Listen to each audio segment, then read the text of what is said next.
All right. Well, it's an honor to be here tonight. My name is Kent Hovind. I live in Pensacola, Florida. I taught high school science for 15 years, and now I travel and do seminars on creation, evolution, and dinosaurs, and my ministry is not government funded. This is not my wife, just a picture of her. We have 3 kids, 1 of each. I have all the kids married off, and the dog died, so I made it. I'm home free. It's wonderful. And my lovely daughter and her husband are over here. So raise your hand there, Paul and Marlissa. Good to have them here tonight. And I got 2 grandkids, 1 more due in a few days and another one due in about 7 months. So I'll have 4 grandkids, all under 3 when it's over with. I'm the founder of Dinosaur Adventureland in Pensacola, Florida. If you ever get up to Pensacola, you need to stop and see that place. We have a science center, a museum, and a theme park, all based on creation and give glory to God for His creation instead of teaching evolution. We offer a lot of homeschool classes. We have a lot of video materials available. We have a creation boot camp coming up this September. And you're all invited to come up to that. We believe that the creation ought to glorify the God of the Creator, and He ought to get credit for what He did. So our position is the Bible is true, evolution theory is seriously wrong, and one of the dumbest and most dangerous religions in the history of the world. That's our totally unbiased opinion on the subject. Thank you so much.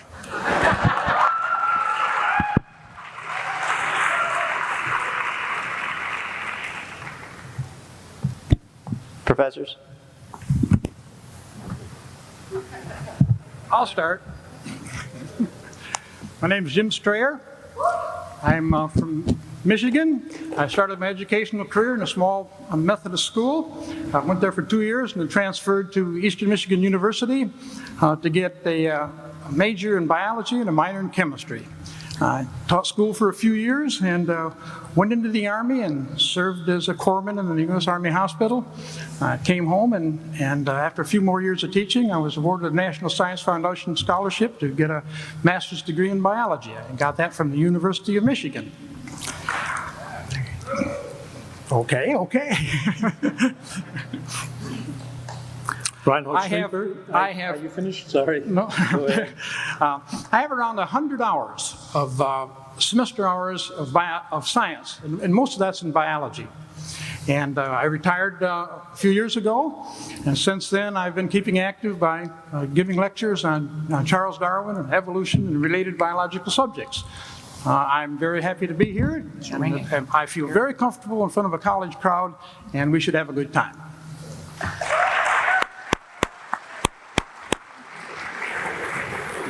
I'm Reinhold Schlieter. I teach here, and that means I live around this area too. And there's no way I'm going to be able to top that introduction that we just heard. So I'll just be staying on the side of modesty and stop right here.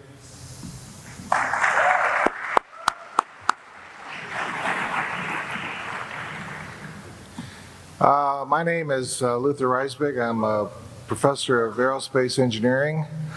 I graduated from Michigan State University, where I got my PhD in engineering there.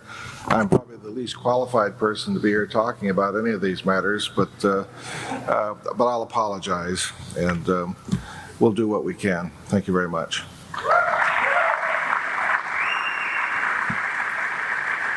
Thank you very much. Dr. Hovind, you'll now have 12 minutes to make an opening case. All right, well, let's define a few positions. I believe very strongly that the earth is about 6,000 years old. It was created in 6 literal 24-hour days. This position would make a few predictions. The Bible says clearly, in 6 days the Lord made heaven and earth and all that in them is. Everything created in 6 days. Now, based on that prediction, based on that premise, we can make a few predictions, which is what science is supposed to do. A scientific theory is supposed to allow you to make predictions. I predict, based on the Bible teaching, that the universe will show evidence of order and design all over the place, okay? I predict that we'll find thousands of symbiotic relationships in nature, animals that require certain plants and plants that require certain animals, and it works just fine because they were all created within a few days of each other. Not a problem at all for the creationist viewpoint. I predict that there will be limits to the variations that life forms are able to produce. The Bible says they will bring forth after their kind, and that's what we've observed. 6,000 years of human history shows us dogs produce dogs. Every time.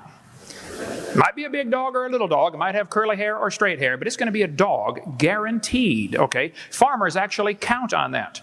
I mean, when they plant corn, they expect to get corn. And so far it has happened. So certainly there are variations, but there are definite limits to the variations, and this is where the major difference comes between the creationist and the evolutionist. I predict that there are not only limits to the variation, I predict that there will be actually a purpose to life because we were designed by a creator for a purpose. That's a prediction based on the Bible view.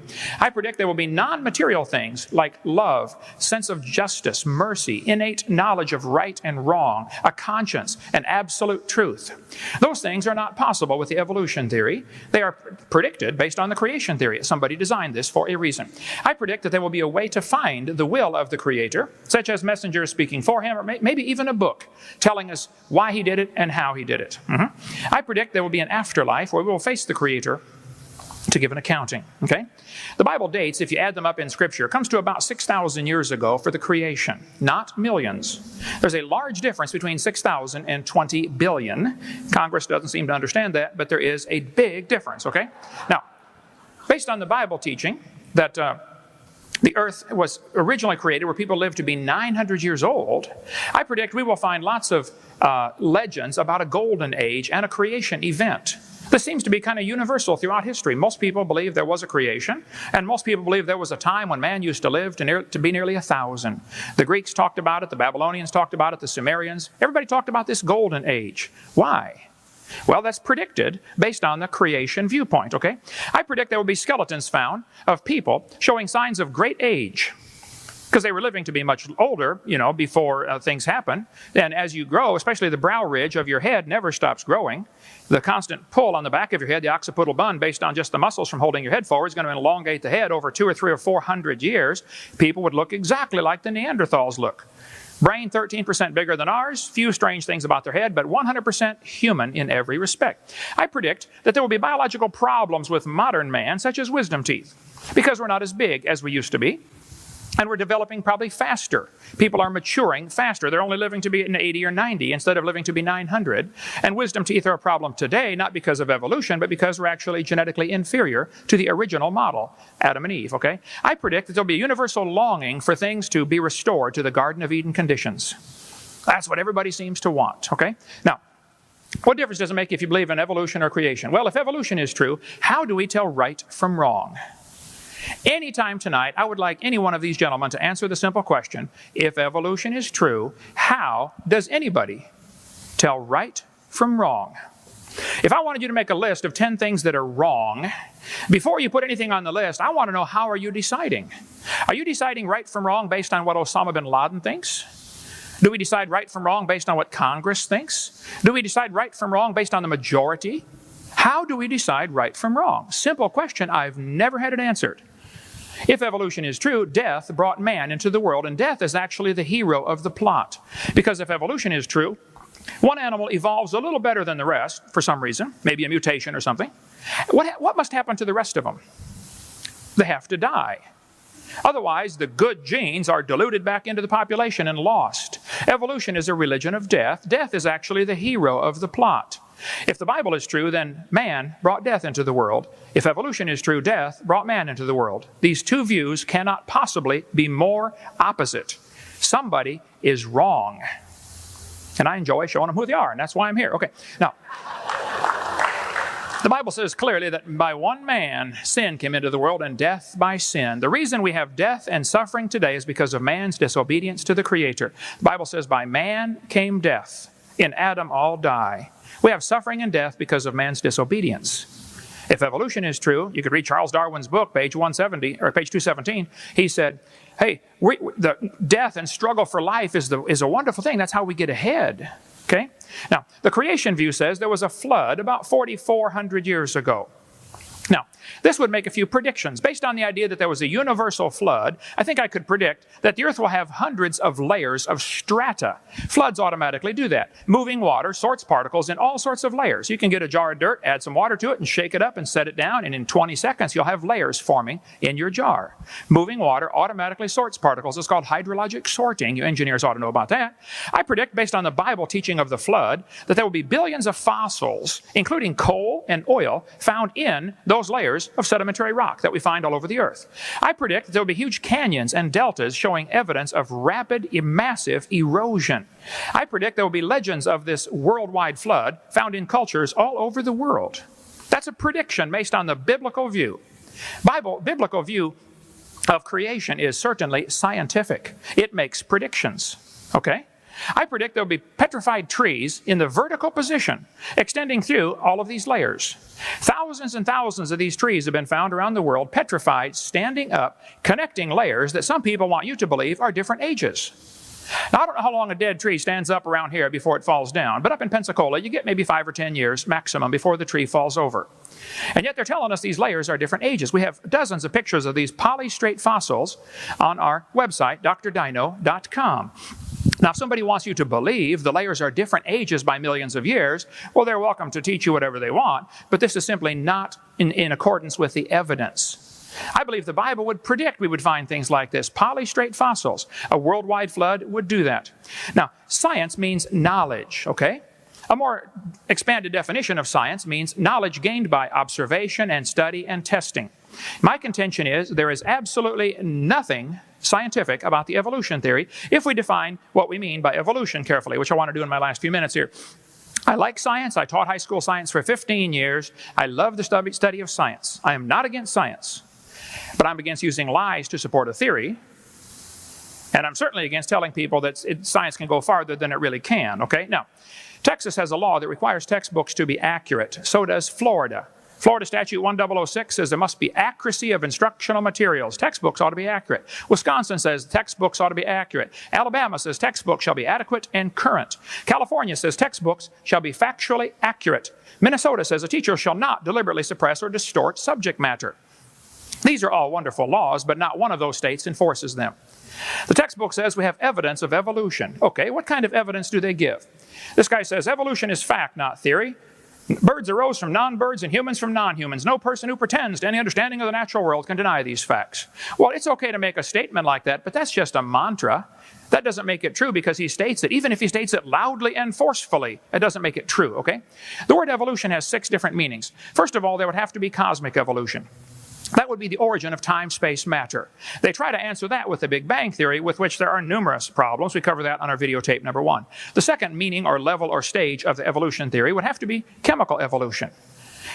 If the Big Bang produced hydrogen, well then how did we get all these other elements? They want me to believe that uranium evolved from hydrogen? They'll say, oh yeah, you get fusion in stars. Well, first place, you can't fuse past iron, number 1. And secondly, if you want the stars to produce the elements, you have a chicken and an egg problem here. Which came first, the elements to make the stars or the stars to make the elements? You have a real problem here, but they never talk about chemical evolution. I'd like to hear that answer tonight. Thirdly, we'd have to have stellar evolution. The stars would have to evolve. Nobody's ever proven the formation of any one star. We see a few spots getting brighter and they're assuming a star is forming. No, it could be the dust is clearing. It could be a supernova taking place. There's all kinds of explanations. Nobody's ever proven a star can form. And yet it's known now that there are about 11 trillion stars per person on this planet. Each of you could own 11 trillion of them. How did the stars evolve? Fourthly, we have to have organic evolution, the origin of life. How did life get started? Fifthly is macroevolution, where an animal changes to a different kind of animal. Nobody's ever seen any of these first 5. Lastly is what's called microevolution. I object to the term, but they use it, so I'll use it. Microevolution tells us there are varieties within the same kind. Big dogs, little dogs. Okay. This one happens. The first 5 are purely religious. And if you want to believe in those first 5, you enjoy yourself, but don't call it science. And don't make me pay to teach that to the next generation of kids as part of science, because it's not. It's nothing but a religion. They teach 20 billion years ago, Big Bang, and that's what the evolution theory is based on. You have to have an origin point. 18 or 20 billion years ago, there was a Big Bang. I think the evolution theory, as is currently taught in our textbooks, is totally unscientific. There's not a shred of evidence to back it up, and I simply resent paying for it. So my position is that the evolution theory, which teaches clearly 20 billion years ago Big Bang, then it says millions of years of torrential rains created the oceans as the earth cooled down, cooled down into a rocky crust, and then oceans formed over millions of years. This textbook says, swirling in the waters of the oceans is a bubbling broth of complex chemicals. Progress from a complex chemical soup to a living organism is very slow. Sure is. It don't even happen. That's how slow it is. This guy said the first self-replicating systems must have emerged in this organic soup. So according to the evolution theory, 20 billion years ago, Big Bang, 4.6 billion years ago, the earth cooled down. It rained on the rocks for millions of years and turned them into soup, and the soup came alive 3 billion years ago. So great-great-great-great-great-great-grandpa was soup. Okay? Now, it's true there's a lot of dogs in the world, but they didn't come from a rock 3.4 billion years ago, whatever you want to say. So, the evolution is a dying religion surviving only on tax dollars. Evolution theory is positively anti-science. There's not a shred of real evidence to support any of the theories except oft-repeated lies. Let's define one more term in my last 30 seconds. Stupid. Lacking normal intelligence. Foolish. Silly. A stupid idea. Dull and boring. Evolution is not even a good theory. I think it is stupid. Thank you.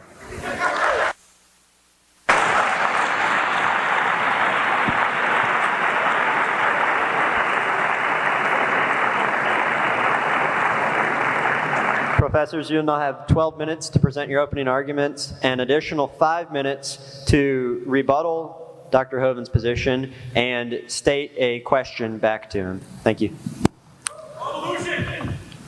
Well, I suppose you'd like to know what I teach when I teach evolution. I think you should take a look at the black sheet up here to see what the definition of evolution is. Biological evolution is the change in the gene pool of population over time. It's really very simple. Do we have a gene pool? Do we have DNA? Well, of course we do. Every living thing has DNA. Does it change? Well, of course it does. We can see it change. We know what DNA sequencing is. We do it all the time. We can check the genes in any plant or animal now that we want to. Has there been enough time for that to happen? Well, of course there has. If you'll take a look at the green sheet over here, you'll see that the age of the Earth has been found out by astronomers studying the age of the Earth, geologists studying the age of the Earth. We've used radioactivity to find out the age. We've used plate tectonics and movement of planets. We use biology. And what's interesting about these things is that they've all arrived at the same answer using different science. If one of them had found a different answer, there would have been something wrong. But they didn't. The astronomers agreed with the geologists, and the geologists agreed with radioactivity, and the radioactivity agreed with plate tectonics. They all agreed on a basic time that we've just heard, 4.5 billion years old. Now, how do I try to get this across to my students? Well, I talk to them about natural selection. I think what natural selection really means, if you look at the red card down here, is that everything that has genes overproduces. Everything that has DNA overproduces. So there's always more population than can be there. Let me give you an example. If you started out with 2 cockroaches, and cockroaches lived in a perfect place, a cockroach perfect place, at the end of 7 months, there would be 164 billion of them. Well, there's not 164 billion of them because there's no perfect place for them. Instead, they're in competition with each other. They're in competition for food, they're in competition for space, and they're in competition for mating. So what happens is that there has to be a survival. Well, who survives? Some people say the survival of the fittest. Well, that means you don't understand evolution. It's not survival of the fittest. It's survival of the one that can live long enough to find a mate and reproduce. Ants work together. Only one of them is going to reproduce. The rest of them are going to try to help somebody reproduce. So it's survival of the fit, not survival of the fittest. And then, of course, what happens is those individuals get to reproduce, and that species survives. But look, we talked about billions and billions of cockroaches not surviving. Why is that? And the answer is they had some genetic changes that weren't good. The idea is to have some tiny little changes in your DNA. Maybe it takes 5 or 6, 7, 20 generations for it to show up even. But when it does show up, it's good. Evolution is extremely inefficient. So is photosynthesis inefficient. Biological processes are inefficient. It's just a bad design. But what happens is some of them make it, and some of them don't. So when I'm doing this, I I have to use some kind of a science. So if you look at the black sheet down here with the blue markings around it, I talk about fossils, and I talk about genetics, and I talk about homology, or the structures of plants and animals, and I talk about distribution in the planet, and I talk about embryology. But what's interesting about these things is they all agree. They all approach evolution from a different point of view, and yet they agree. If we didn't have any fossils at all, none, it wouldn't matter. We still have enough information to prove that evolution took place. If we didn't have any homologic structures to look at, it doesn't matter. We still have enough evolution facts to show that it took place. Now, I had a problem solved for me by the Supreme Court. It happens that there have been 9 cases brought by creationists to the federal courts against evolution. They were competing against each other in the Supreme Court. The first one of those cases that really was important took place in 1968. But in 1982, the Supreme Court case of McClellan versus the Kansas Board of Education ruled in a decision that gave a detailed definition of the term science. The court declared that creation science is not, in fact, a science. What that meant is that people were teaching high school, like me at that time, that meant I couldn't teach creation. It was a religion. You know, I could teach evolution because it fit the definition of science. Now, that court case was challenged by 2 teachers. One of them challenged it on the basis that he had the right to teach because of freedom of speech. He could do what he wanted to in his class. Well, he lost that case. And he lost it very simply because he was trying to teach creation in a public school that doesn't allow religion to be taught in a public school. He lost. He should have known better to bring the case. And then another guy challenged it. He challenged it on the idea that, well, I'll make my own curriculum. I'll show those guys. Well, of course, what happened is the school board said, hey, fella, you don't make the curriculum in this place, we make it. And he lost the case too. Now, I hope that makes you understand why the creationists want to get to the 7th grade. They want to get to the 7th grade because that's the only place you can talk to school boards who don't know anything about evolution. Let me explain this to you. When I'm going to use a textbook, what do I use? I use one like this one. Now, this textbook is a pretty basic text. It could be used in the University of Florida, University of Michigan, and any large school in the United States. It's small schools. As a matter of fact, I looked at the textbooks that are used here at Embry-Riddle University. They're great. One of the ecology books here has one of the best chapters on evolution I've ever seen. It's a great book. Anyway, this is what I had to use. And if you think about it a second, all the facts in here have to be able to stand scientific scrutiny. Somebody is looking at these babies, you know? Well, here's what you find out.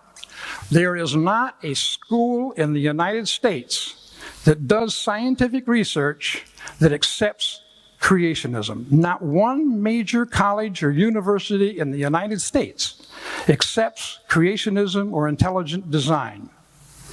Matter of fact, let me say it a different way. I really checked, I really looked, and I couldn't find a major college or university in the world that accepted creation or intelligent design. Now, I thought, teacher, I got to find out about this stuff. So where do these guys get their ideas? So I ordered some Bob Jones textbooks. This is a Bob Jones life science book. They use it in the 8th grade. It has 500 pages in it. It has 250 references to biblical verses to explain science. It has not one reference to a scientific journal or book. It uses the term God 380 times, Satan 3 times, and hell twice. Here's the biology book that Bob Jones puts out for high school students. It has 692 pages, 350 references to biblical verses to prove science. Not one reference to any scientific journal or scientific book. It mentions God 600 times and Satan 40 times. This book is put right here in Florida. You know it's a creation book because it says so. Biology, God's living creation. It's a creation book. This company claims that they are the largest textbook publishers for creation of schools in the United States. Now remember, we're talking creation of schools. These things would never be allowed in a public school because they're religious. This book has 650 pages in it, 150 references to the Bible. No science references at all to any book, any article, anything. It mentions God 425 times. Well, I'd like to ask a question. You know, when I come before a group like this, and I want to show you that I've tried to keep up with things. I mean, I read the Scientific American, and I trust the Scientific American. I get a book that's specially put out for teachers called the National Center for Science Education. You know, it has a lot in about evolution and creation. I trust that book. I go to the bookstore and get Discovery. I trust that too. And I trust the National Geographic. They've been at it 100 years. They know how old the Earth is. So I'm looking out at this audience. You look like a really great group. Lots of college students and lots of creationists in here. I'd like to know where I stand before I go any further. How many of you folks would like to see Embry-Riddle University be the first university in the world to accept creation and intelligent design in their science department? Can I show hands? Thank you very much. That's exactly what I expected. You know. Okay. Now, I'm often asked, well, how do you handle the stuff with the students as far as the evidence that's collected? Well, let me just give you a list of things here that are the pieces of equipment that scientists use to study evolution. Computers, ultrasound, core boring, sonar, lasers, deep sea vessels, chromatography, electron microscopes, DNA sequencing, ultraviolet light, radioactive dating, television, electrophoresis, x-rays, robotics, spectroscopes, photography, and Geiger counters. Those pieces of equipment are used in chemistry, physics, geology, and evolution. We get the same results they do. There are people in here that I imagine would not want a crime to be solved because you wouldn't believe the evidence that was collected by using these methods. These are the methods that evolution uses.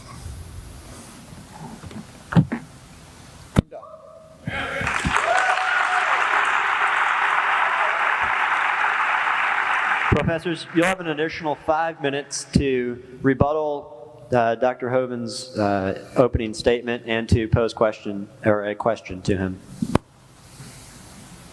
Questions? I am curious about your presentation, which was, I am impressed. The only one who I've heard speak that quickly was a Texas auctioneer, but I tried really hard to concentrate and get it all. The Earth was created 6,000 years ago in 6 days by God.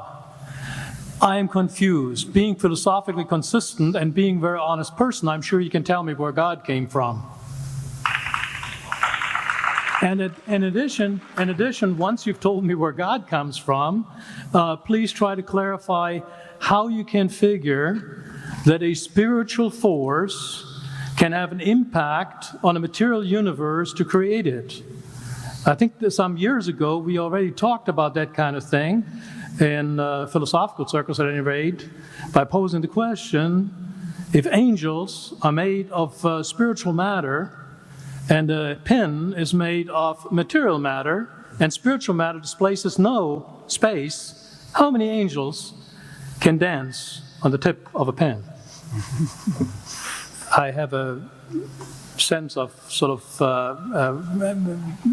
reversal experience here, but please do, go ahead. You got 5 minutes. Now, I just want to know which question. That's all right. You may take the rest of the We're minutes. supposed to do one question at a time. Which one would you like? That was part of the format for the debate. So which I question? want you to fill in the story of the rest of the beginning of the universe. God, spiritual matter, impact on material matter. Okay, so 2 questions. All right. Go ahead. All right, your question, where did God come from, assumes that you're thinking of the wrong, obviously it displays that you're thinking of the wrong God, because the God of the Bible is not affected by time, space, or matter. If he's affected by time, space, or matter, he's not God. Time, space, and matter is what we call a continuum. All of them have to come into existence at the same instant, because if there were matter but no space, where would you put it? If there were matter and space but no time, when would you put it? You cannot have time, space, or matter independently. They have to come into existence simultaneously. The Bible answers that in 10 words. In the beginning, there's time. God created the heaven, there's space, and the earth, there's matter. So you have time, space, matter, created a trinity of trinities there. Just, time is past, present, future. Space has length, width, height. Matter has solid, liquid, gas. You have a trinity of trinities created instantaneously, and the God who created them has to be outside of them. If he's limited by time, he's not God. The guy who created this computer is not in the computer. He's not running around in there changing the numbers on the screen, okay? The God who created this universe is outside of the universe. He's above it, beyond it, in it, through it. He's unaffected by it. So the concept that a spiritual force cannot have any effect on a material body, well then I guess you'd have to explain to me things like emotions and love and hatred and envy and jealousy and rationality. I mean, if your brain is just a random collection of chemicals that form by chance over billions of years, how on earth can you trust your own reasoning processes and the thoughts that you think? Okay, so your question, where did God come from, is assuming a limited God. And that's your problem. The God that I worship is not limited by time, space, or matter. If I could fit the infinite God in my 3-pound brain, he would not be worth worshiping, that's for certain. So that's the God that I worship. Thank you.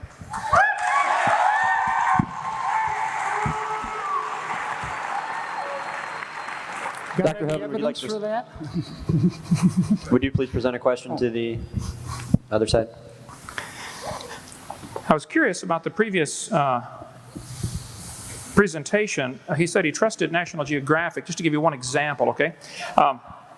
The Bible teaches clearly that the birds were made on the 5th day, and the reptiles were made on the 6th day, okay? Evolution teaches exactly the opposite. Reptiles first and then birds. The Bible says birds first, then reptiles. Actually, everything about the evolution theory is backwards to what the Bible teaches. Somebody's clearly wrong on this. This guy says dinosaurs are alive as birds, scientist says, okay? Well, this is absurd, obviously. Nobody's ever seen any animal produce a different kind of animal. They can believe that if they want. Here's a USA Today. Missing link discovered, October 1999, National Geographic, one that he trusts. Missing link, breaking news, folks, we have found National Geographic, November 1999, the missing link. A few months later, oops, it was a mistake. Some Chinese guy had taken a couple of fossils and glued them together and fooled everybody. National Geographic paid, I think, $80,000 for that fossil. It was incredible, the amount of money they paid for that. And there's all kinds of evidence. I can show you over and over where National Geographic is not trustworthy. The entire argument that I heard a few minutes ago was majority opinion supports evolution. Okay, first place, I don't think that's true. Okay, how many of you here tonight at a secular university do not believe the evolution theory that they present? Okay, how many do believe the evolution theory that they present? Okay, we could take a count here. I suspect that was majority for the creation side. We can count if you like, but I know this. About 9% of the population in Gallup polls and surveys taken says they believe in atheistic evolution, no God is involved. 90% say yes, there was a God involved, and 50% of the entire population says God did it in the last 10,000 years. So if you're using majority opinion as your argument, I think that's obviously, historically, you can prove that's pretty easy to prove wrong. Majority opinion proves nothing. Majority's often been wrong. So all of the experts on birds are saying the dinosaurs could not possibly have turned to birds. There are just millions and millions of differences. So I guess I'd be curious, with all the evidence that we've gathered over the years, why you would think a dinosaur turned into a bird. When dinosaurs, reptiles produce reptiles, birds produce birds. I mean, there's no evidence of this. So my question, why do you think dinosaurs turned to birds if you think that? Evolution is a process where all kinds of DNA and all kinds of animals are making changes. Some of that changes in DNA are going to turn out to be pretty good. Some of them aren't. If we take a look at an example from your research saying that, how about Noah's Ark having one kind of animal that evolved into dogs, foxes, and wolves. In 6,000 years? Not possible at all. Couldn't even begin to happen in 6,000 years. Noah's Ark, one kind of horse developing into a zebra and a donkey? Not possible. No, there's no way DNA can change that fast. What evolutionists are saying is the process of DNA changing takes a long time.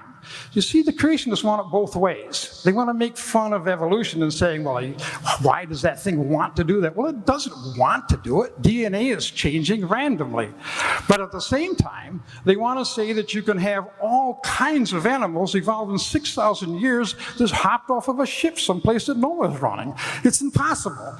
There's absolutely no way that that amount of DNA could change in 6,000 years. The only way you can solve that is by saying, the usual way. It must have been a miracle. Well, in science, we don't talk about miracles. We talk about evidence. And that's what's important to us. And I kind of resent Dr. Hovind telling us this is what we believe and this is what I predict. My prediction is that evolution has been going on for a long time and it'll continue to go on, and it'll go on in the same way it's always developed. DNA will change bit by bit, little by little, and plants and animals will change. I have a couple of creationist magazines at home that told me in the Creationist magazine that the reason that we have thorns on blackberries and roses and the reason we have a toothache is because Adam and Eve fell from grace when they sinned. I have a hard time accepting that as scientific evidence. I would rather use as my scientific evidence tracing the origin of thorns and origins of teeth back to their beginning, rather than relying on the fact that Adam and Eve sinned and that brought a disaster into the world. I'm done. Professors, would you like to formulate a question or another statement? You do have 2 minutes. Do we have more time? Do we have more time? You will after 5 minutes. How many? After Mr. Hovind goes. I didn't hear what you said. We can understand you. I'm sorry, you'll have 5 more minutes after Mr. Hovind has his 5 minutes. So what were the 2 minutes that you said that we had time right now? Is it on the board? 1 minute and 47 seconds. And we just talked about it. And who has that time right now? You do. Any three one of of you. us? Yes, sir. Oh, okay. Just trying to get the I'm sorry. Image straight. Thank you. I do wonder about my earlier question. I don't feel comfortable about it being answered. That is, you keep insisting that the God of the Bible in some way is responsible for all this. You may, even if you were to prove that there's some kind of spiritual force, it is not necessarily the God of the Bible. So you're taking a giant leap there. So I think there's a lot of that has to do with lots of faith that has to be developed in there. And I see that from our group here. And I think Mark Twain said about faith that faith is believing something you know ain't true. I don't think you can rely on faith. I think you need to, if you want to be honest, intellectually honest, you've got to come up with something a little bit more solid than just to buy in to the fact that 80% of U.S. Americans are God believers and only 14% are not. So I don't know. Is that? Can he answer that? Or Absolutely. all right, that'd be nice. What was the question? Phrase the question again, please. You didn't really get. You made a statement. I didn't hear a question there. What do you want to hear? Okay, my original question was for you to show where the deity comes from. And you keep insisting that it is the God of the Bible. But that is another leap of faith that seems to be part of that. Can you sort of trot that out a little bit more? And let me say one thing also about the story that you gave about the National Geographic, or was it the Scientific American, with the the bird and dinosaur thing. It shows that the scientific community is working. These people are in dialogue. Error may occur where reason is left free to correct it. And in your system, it's nailed down by the Bible, and no, I cannot challenge that. With the invention of all kinds of strange beings, I just looked, this is very much news to me. I looked at one of the books that Jim has here, where the assertion is that evolution is inspired by Satan.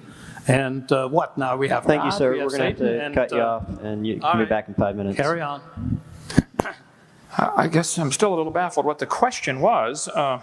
If you're going back to, you didn't like my answer of how God did it, God is outside of time, space, matter.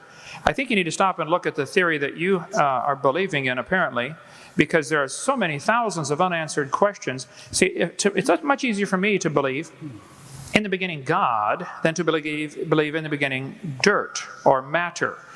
The evolutionist does not answer the question. There's 6 different types of evolution, as I shared clearly earlier. If the Big Bang Theory is true, then I would like to know what exploded and where did it come from and where did the energy come from and where did the space come from for the matter to expand into and where did the organization come from and where did the information come from. There's a whole host of questions that are a whole lot harder for you to answer than in the beginning God. Where's information come from? This universe is not just random molecules circulating around. I mean, it carries information. Just like a book is so much more than ink on a paper, it carries information. And the DNA is more than just chemicals. It's information. So the evolutionist never answers the question, where did this information come from? Where did the energy come from? Where did the matter itself come from? And you gripe about my belief. I believe by faith in the beginning God. I know, I admit I don't understand that. But you believe hundreds of things by faith. You don't even understand that you're believing by faith. You think matter is either eternal or can create itself. What's the 2 choices? How did matter get here? The world is here. Where did the matter come from? Did it just happen by itself, or is it all just imaginary? We're not really here at all. You're faced with the option of, we're not really here, this is all just our imagination, or it had a beginning, or matter is eternal, which is both of the second 2 options are in violation of the obvious laws of thermodynamics. Matter doesn't create itself. And everything degrades over time. So either it had a beginning or it didn't. If it had a beginning, then what was before the beginning? I mean, there's so many thousands of things you take by faith. I say in the beginning God, and you say, well, this matter somehow either was always here or created itself. And then this matter somehow became alive. And then this first living thing learned how to reproduce. And then it learned how to make something other than its kind. I mean, even though nobody's ever seen that, nobody's ever seen a dog produce a non-dog. Or you mentioned about, the fact that a wolf and a fox and a dog coming from a common ancestor off Noah's Ark in only 4,400 years. For heaven's sake, you believe they came from a rock. I mean, come on. I don't think my theory is that silly at all. So, if my answer to your question is still the same, I believe in the beginning God. I do take that by faith. Here's the major difference that I don't think you're going to understand. I admit mine is a religion. They do not admit theirs is a religion. They want you to think what they believe is science, and all of you should pay for their religion to be taught in this university. And that's the situation we have today, and that's unfortunate. There have always been situations where the majority taught something. I mean, in the Soviet Union 15 years ago, if you stood up and said, hey kids, I don't believe in communism, I think capitalism is a better system, you would be in Siberia if you survived. And here in Emory University, if you stood up in your classroom and said, I don't believe this evolution theory is true, I think it's pretty obvious there must have been a designer to this system, you would be in intellectual Siberia. You would lose your job. It has happened to hundreds of teachers, just simply for standing up and say, look, I think the evidence is here, folks. There must have been a designer. If I asked you to explain how computers came to be, but you cannot use man as your answer, I only want a purely naturalistic explanation for the origin of computers. Purely naturalistic. The answer has to lie within the computer. How did these molecules get together? How did this data get together? How did these plastic molecules come together and the different silicone chips? How did it happen? Your answer has to lie in the computer. I've already eliminated the only obvious answer to the problem at the beginning by my definition. They're trying to eliminate the only logical answer to the question by their definition of science. They want to define science as things that we can observe and test and demonstrate in the natural world. Okay, well then that eliminates both evolution and creation. Both are unobserved. We don't see anything change. We don't see anything created from nothing. Here's the problem. Both creation and evolution are religious. I admit mine's a religion. They don't admit theirs is a religion. And all of us are paying for their religion to be taught in the school system. And I, for one, resent that. So my answer is still the same. God did it.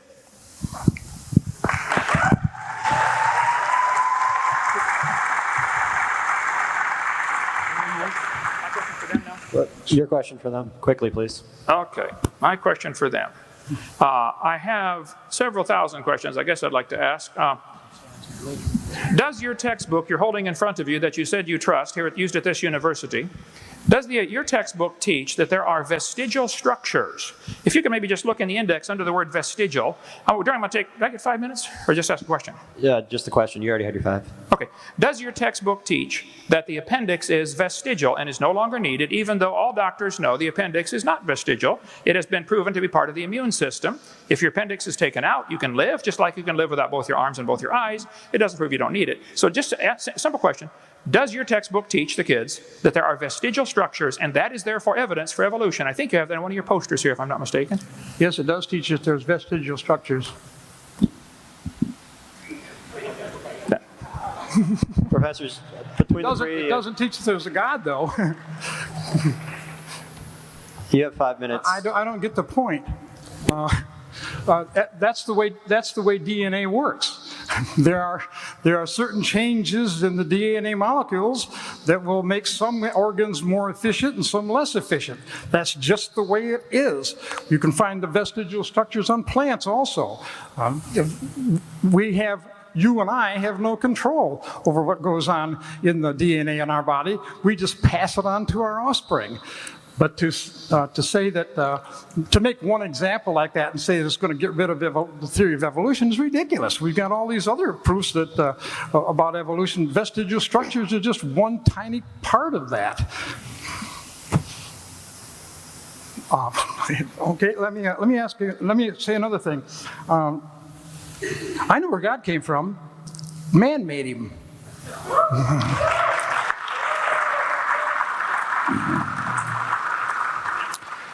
I also know where your computer came from, from science. It was put together by people that understood physics and chemistry. It was put together by people that understood molecules and atoms. It was put together by people with intelligence, people that knew how to love and hate and carry on biological relationships because they have intelligence. We got intelligence because we have brains. We've got brains because we've got DNA. It doesn't make any sense at all to say that people that don't have religion, don't have feelings, don't follow the law. The Constitution of our country does not mention God or religion. We are a nation of laws. We're a nation of laws because we're a nation of people that have intelligence. That's the way it is. That's the way animals operate. Some animals evolved a different way. They evolved so they could fly, or they could crawl, or they could run. And what was successful for them worked out for them. What's successful for us is that we have a good brain. And we'll have to wait and see what happens. Not in our lifetimes, but all animals are in the same boat. All plants are in the same boat. Sometimes when people were doing this kind of stuff, people are always thinking about human beings. You can find the evolutionary theory in any part of life. It doesn't matter if you're talking about maple trees. I still want an answer to the question of how did all these different things evolve in just 6,000 years when it isn't possible. It's mathematically not possible. If it were, by now, farmers would have bred a different species. When he says something like, well, you breed dogs, you always get dogs. Well, of course you do, because you can't change them in 6,000 years. If you could, farmers would have bred something different.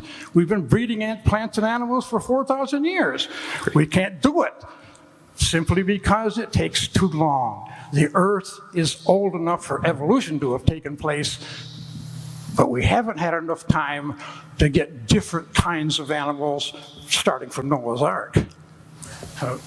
Reinhold, you want to say something?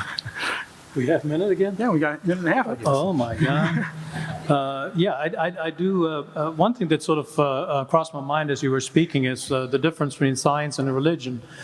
And it seems to me there is a very clear-cut difference. Science is self-correcting in the sense that the battle of disagreement will edit out that which is wrong, and by essentially falsifiability. That is, in other words, if a scientist advances a particular idea, he also can tell what particular conditions must be the case for him to retract that idea. And this is something that is absent in religion. That is, religion is seeking truth, absolute truth, and charges science with not finding truth, which it isn't trying. Science works with probability and with self-correction. Religion, ultimately, I know I am right, and I'm not allowing anything else. This is what is so devastating to try to talk to anybody who is a person of faith. You can't get anywhere, because they'll weasel out just about anything you try to offer by inventing new and different interpretations and new passages of the Bible and whatnot. And everybody else, of course, is wrong, except the one person is looking at it. That kind of system, I think, cannot be possibly science. Well, he said science is self-correcting. I agree. I happen to like science quite a bit. But see, the creation view doesn't have to be constantly corrected because it's right. Okay? And I like the answer that the one gentleman gave. He said, obviously, the computer is here because of man, because of intelligence. I mean, obviously, this took a designer. Well, duh. So did the universe. So did the single cell in your body. So did every living creature. I mean, you can't explain the computer inside the computer, can you? And you can't explain the creation inside the creation. There has to be something above an intelligent designer. And you talk about devastating to talk to a person of faith. What you said a few sentences earlier was, or what the other gentleman said was, of course we don't see changes. Farmers have been raising dogs for, 4,000 years, and we don't see changes because it takes too long. If you don't see faith in there, I can't help you, okay?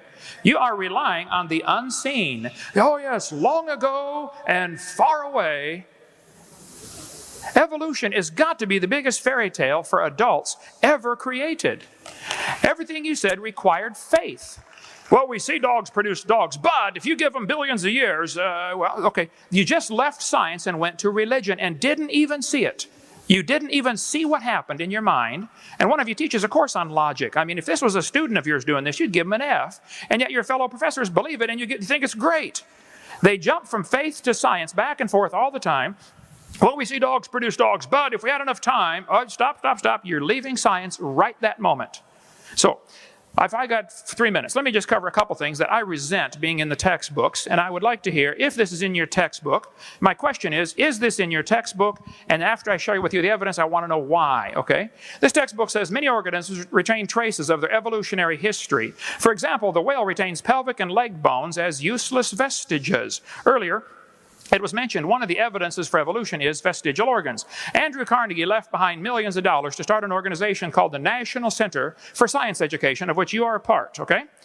The National Center for Science Education. I was in Berkeley last week. 147 professors at Berkeley refused to debate me. Jeannie Scott won't debate me for any amount of money on the planet. Here's Jeannie Scott right here. I'll fly out at my expense and take them all on. This is welcome to the homepage of National Center for Science Education. A tax-exempt nonprofit membership organization working to defend the teaching of evolution against sectarian attack. We are a nationally recognized clearinghouse for information and advice to keep evolution in the classroom and scientific creationism out. The National Center for Science Education is a little bitty storefront building in Berkeley, California. I was there 4 days ago, and they got 5 people working in this little building. And they teach that maybe the cow evolved into the whale. That's what their literature teaches. This textbook says the whale has a pelvis and a leg bone. Whales have hind limb bones that have no function. Just imagine whales walking around. It's true. These are the bones they're talking about right there. Just imagine the whale walking around. I'm sorry, I tried and I can't, okay? They say the whale's pelvis has no apparent function. The whale's pelvis is evidence of its evolution from four-legged land-dwelling mammals. This is simply a lie, okay? Those little bones are anchor points that special muscles attach to that allow the whales to reproduce. This has nothing to do with whales walking on land. It has to do with making baby whales. So either the authors of this textbook are ignorant about whale anatomy and certainly shouldn't be talking about it, or they're deliberately lying to you and desperate for evidence for their theory. So my question is very simple. Does your textbook teach the whale has a vestigial pelvis? If so, why would you use a biology book in your biology class at a famous university like this based on an author that doesn't even understand his basic anatomy of whales, and he's either lying to the students or he's ignorant? Why would you use something like that? And how could a vestigial structure be evidence for evolution when that's an example of losing, not gaining?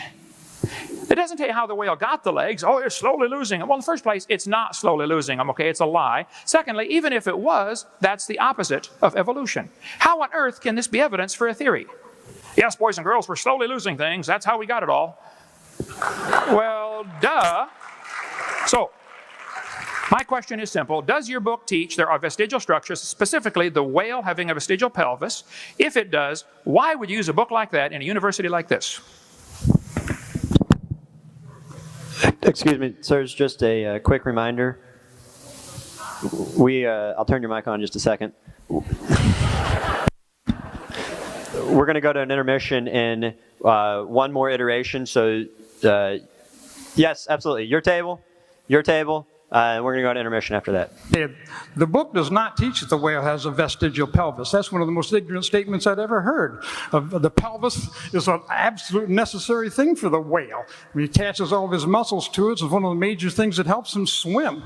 I happen to be keeping up with what's going on with the evolution of the whale, and we have a very good set of bones saved from fossil records showing that the whales evolved through a long period of time from animals that were on land to animals that are in the water. We have that evidence. And to say we don't have it or to say that we're lying is disingenuous to this audience. I ask you, don't believe me. Let me get off the subject a second. Right up there are the things we try to do in science. We say, let's not believe revelation. If somebody just says, I know because I know. No, that's not good enough. Believe authority. No, let's not believe authority. Let's not believe any of us up here at the table. You folks can get the copy of this book or this thing here and get the facts. You don't have to believe me. You don't have to believe him. You can find out for yourself. You don't have to trust authorities, even me. The second thing is tradition. You don't have to trust tradition. Come on, there's different traditions all over the world. But we can trust science because science should be the same all over the world. What I'm trying to say to you is when I teach my classes, evidence is what's important. I have no evidence that God exists. I have no evidence that there was a Noah's Ark. I have no evidence that there was an Adam and Eve. I have evidence that whales evolved from animals that live on land, and I can prove it.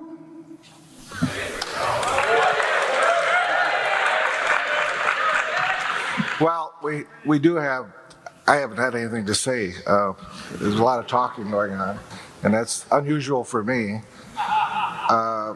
But the one thing that we can prove by the great philosophical statement, cogito ergo sum in Latin, which says, I think, therefore I am. Now what that says is that I exist and prove that I am there because I can think, but it doesn't necessarily say that you exist. I can't prove that you exist, but I can prove that I exist. And I also know that I'm here. And I do believe in you. There's a high probability that I do believe in you, and you are here. And somehow you got here. And somehow this happened probably in the last time between 10 and 20 billion years ago, probably to the record of the Earth, which was maybe 4 to 6 billion years ago. And basically, all of this biological stuff is very interesting, and it does prove to how science brings about to cause things to happen, but it's so complicated, it is so complicated that you can confuse the process by misinterpreting the results. We do have, as my colleagues say, the scientific method, and it based on the best information that we can put together to form to what we know is true. It doesn't mean that we know the truth. It means we have maybe some probability of the truth, and that may be the best that we will always have. But to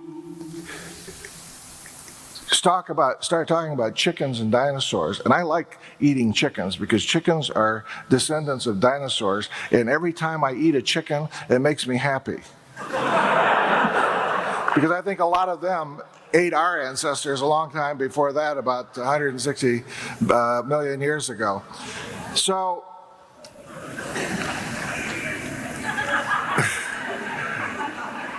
I'm going to leave with my colleagues and with the fact that we exist, we do think, and we are here, and how the record got as to how got to be here could be debated. We do have information. We probably miss more information than we know. But I will say this, that we've got to be very careful as to how we interpret the record when we're trying to talk about something, because we are subject to ourselves to sink into confusion and to basically involve yourself into what becomes voodoo science, and that is very, very dangerous.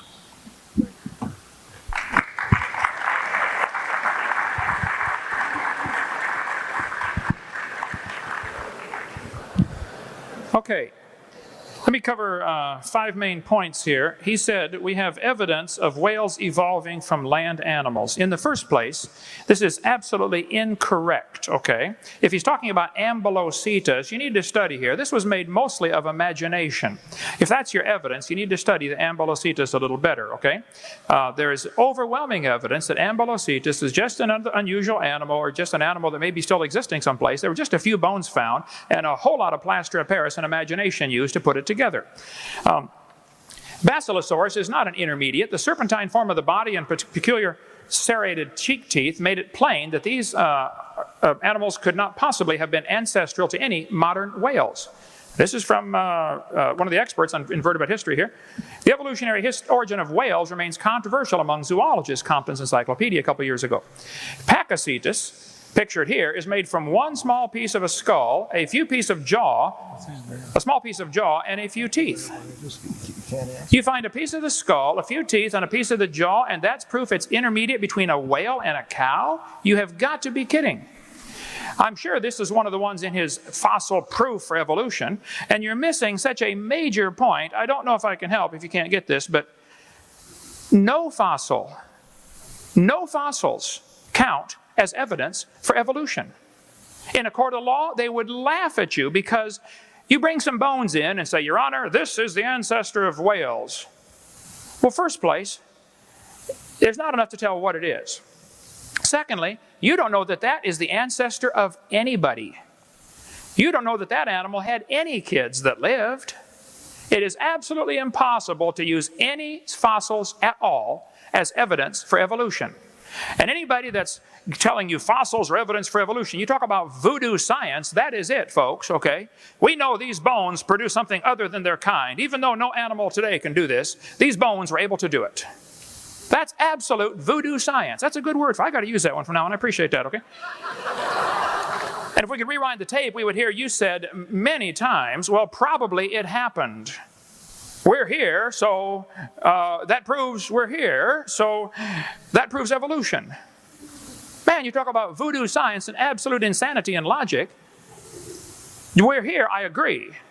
That doesn't offer any support for the evolution theory. Yes, I agree we're here. I happen to like being here, okay? So, and then you said something I think the average audience may miss if you're not careful here. He said, well, it's so complicated. And the implication that I get, because I get this all the time, I've done many debates at universities, and I've never had a class in debate. I don't understand how the rules are, and I don't know all about all this timekeeping stuff. All I know is, I think the evidence is overwhelmingly obvious. There must have been a designer, okay? And I'm here to defend the biblical view of creation as the only logical scientific choice. And I'm here to tell people I resent everybody's tax dollars going to pay for this voodoo science of evolution to be taught in this university and other universities around the world. Beer is often sold at football games, but beer has absolutely nothing to do with football, okay? Beer does not become athletic by association. And just because evolution is mixed into a science book, that does not make evolution part of science. It's just mixed in the book, and I'm sorry about that. Okay, I'm trying to fix it. But he said it's so complicated, we don't want to confuse the people or something to that effect. I don't remember the exact quote here. To me, what that's trying to imply is they're smart, you're too dumb to understand, and anybody that doesn't believe in evolution is simply dumb. And if you just would study this for 100 hours like I have, then you'd believe like I do. And since you don't believe like I do, you haven't studied enough, and you're dumb. That's the implication I'm getting. Is anybody else getting that from this tonight? Okay, now, we do exist. We are here. I agree. And that is your evidence for evolution? You got to be kidding. All of the evidence of evolution from whales, first place, no fossils count. None. Think about it. No fossils can possibly count for evidence. And the fossils they find are little fragments here and there, and they are putting their imagination and interpretation on those fossils. Look, when you find a bunch of... There is no such thing as a fossil record. How they teach that blows my mind. They say, well, in the fossil record. I say, well, what fossil record? There is no fossil record. There are a bunch of bones in the dirt. There's a bunch of bones in the dirt. I agree. I happen to have a huge fossil collection myself. But those bones don't have dates on them. They don't come with a little tag saying this one evolved into this one. All you do is put your preconceived evolutionary imagination idea on top of these fossils that are found. See, the creationists and the evolutionists are both looking at the same evidence. We both see the fossils. I see that as an example of death. They see that as an example of, wow, that's how we got ahead. All these animals died. Isn't that wonderful? No, that's proof there was a big flood, because fossils just don't normally form except under special conditions, and billions of fossils are found. To me, that's evidence of the Bible. I see it that way. Thank you. The first question will be posed to the evolutionist side. The question is the Big Bang Theory a reasonable scientific theory? Please explain. You'll have 7 minutes. Mr. Hovind will have 3 minutes to rebuttal, and then we will go on to completely independent question. Is the Big Bang Theory a reasonable scientific theory? Please explain. Thank you. Is that to us? That's to us. They're asking us. Yeah, I'll answer it. Go for it. Yes, I will answer the issue for the team. Yes, the Big Bang Theory is viable, but it's one of 2 theories about the existence of the universe. One of which was a constant energy universe. It said that basically simply exists, and energy is somehow generated within itself inside. There is no scientific evidence to show that particular theory of the universe has ever been proven or shown any evidence to show. The Big Bang Theory does have a piece of evidence that Wilson and Kanzio from Bell Labs got a Nobel Prize for discovering the fact that there was radiation throughout the entire universe that is in all particular directions, believed to be the remnants of the explosion of the energy in the birth of the universe. And their antennas would basically, they could point, no matter how they pointed the antennas in any direction, they discovered that the intensity of radiation in that particular direction was the same, which was essentially a proof of a piece of data that showed that there may have been something that made the Big Bang Theory. So that we have that. The scientific evidence right now is that the Big Bang Theory is the best knowledge that we have. It is believed. There are some very strange things about it. It starts essentially with there was a void. Now the void is, it wasn't a hole or a box with nothing in it. It basically didn't even have space. There was nothing. And somehow a black hole the size of an atom became unstable and exploded. And it filled essentially into an area the size of an atom, 10 to the 6 more mass than we currently have in the existing universe. I find having something that packed together and how close we are here, and if we believe in the conservation of mass principles and things of this nature, all things have to be conserved. And the conservation has to exist either in the beginning, in the middle, and at the end. And as such, we are here and know today the information and the knowledge had to have existed at the beginning of the creation of the universe. Now you can place anything that you wish about how this happened or who happened or how it happened or where it come from. I don't know how a God could come outside of our universe because there's nothing outside of our universe. It's a void. There's nothing. You can't go outside of our universe. But we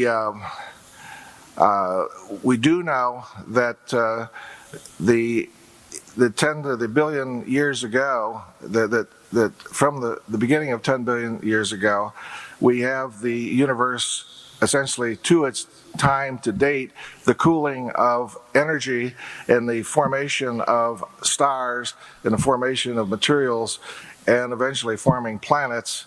And 4 to 6 billion years ago, we had a crust around this particular planet, and eventually some chemicals got together, and we had life. And the rest is here, and we're here. And I believe that, and I believe that it's so.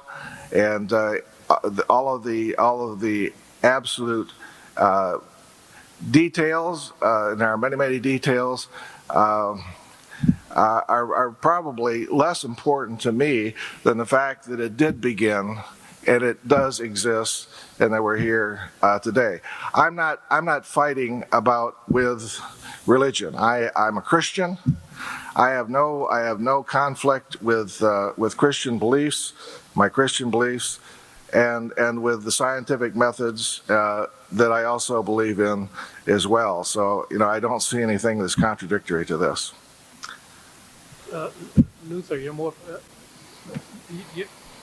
Am I on? Okay. You're more of an expert at this than I am, so I was just going to ask you to elaborate a little bit of the possibility of getting some corroborative evidence of something like the Big Bang through the view of the Hubble back into time. Is that something that might provide corroborative evidence for that?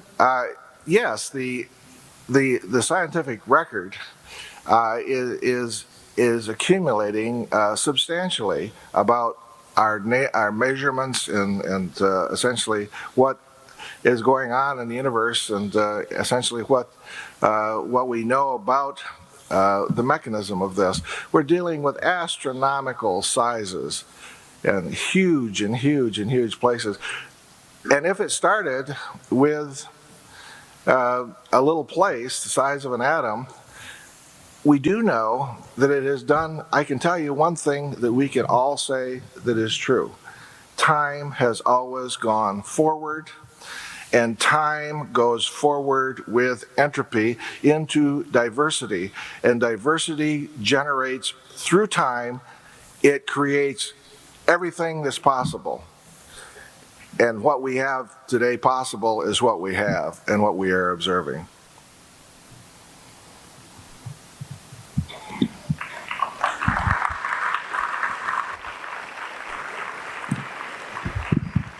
Dr. Hovind, you will now have 3 minutes to rebuttal that statement, and then I will ask you a completely independent question. Thank you.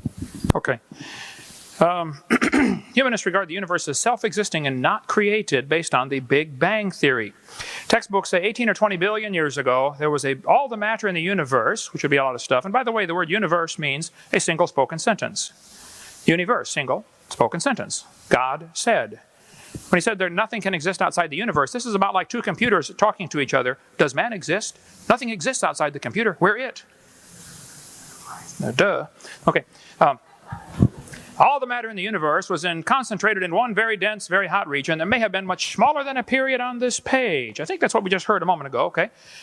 This textbook says, after many billions of years, all the matter and energy will once again be packed into a small area.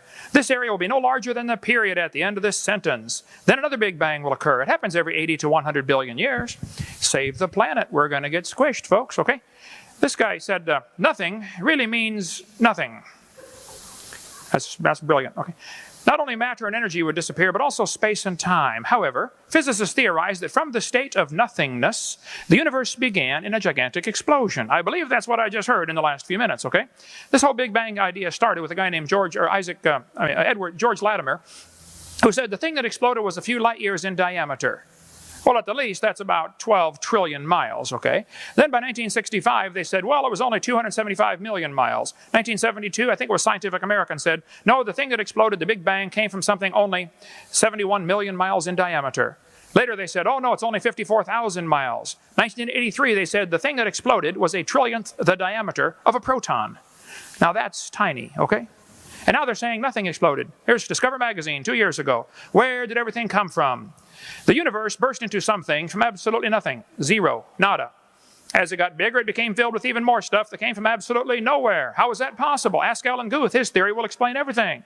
Well, what does Alan Guth say? In Scientific American, Alan Guth says the observable universe could have evolved from an infinitesimal region. That's a dot. He said it's then tempting to go one step further and speculate that the entire universe evolved from literally nothing. Folks, why would a sentence like this be found in Scientific American? There's nothing scientific about that statement. It exhibits incredible faith. But the textbooks teach this dot was spinning.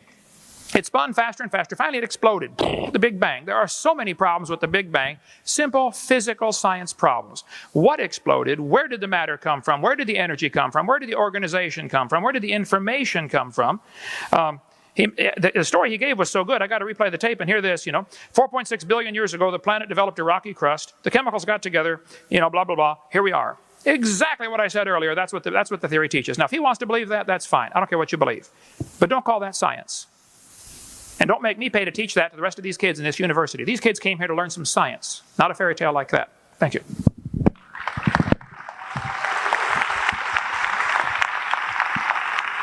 Dr. Hovind, the next question will be posed to you. You'll have 7 minutes, and then the evolutionists will have 3 minutes. The question's more of an open-end one. Please prove, disprove, or generally talk about carbon dating and how it relates to evolution.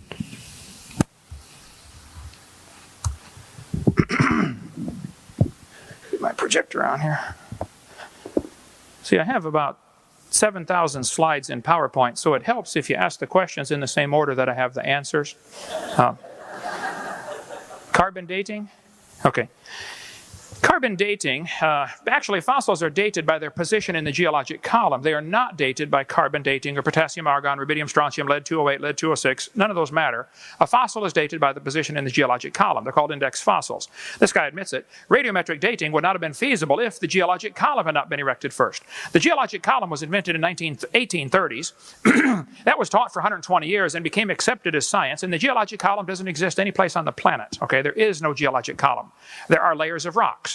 And they're assuming that it's different ages. That's the problem right there. This guy says fossils have been and still are the best and most accurate method of dating and correlating the rocks in which they occur. We go through all kinds of examples on this, but on video 7. The Earth's atmosphere is about 100 miles thick. It is mostly nitrogen, 78%, 21% oxygen, a little bit of CO2 for plants to breathe, and very little radioactive carbon-14, 0.0000765%. This radioactive carbon-14 mixes with oxygen and it becomes carbon dioxide, most of it does, and the plants are breathing carbon dioxide. Now, carbon-14 is formed when radiation strikes the atmosphere. The nitrogen, which is the majority gas are up there and here, nitrogen gets bombarded by cosmic rays and it bombards the upper atmosphere producing fast-moving neutrinos. These neutrinos collide with atmospheric nitrogen, producing carbon-14. That's how it's made. If you look at a periodic table, carbon and nitrogen are right next to each other.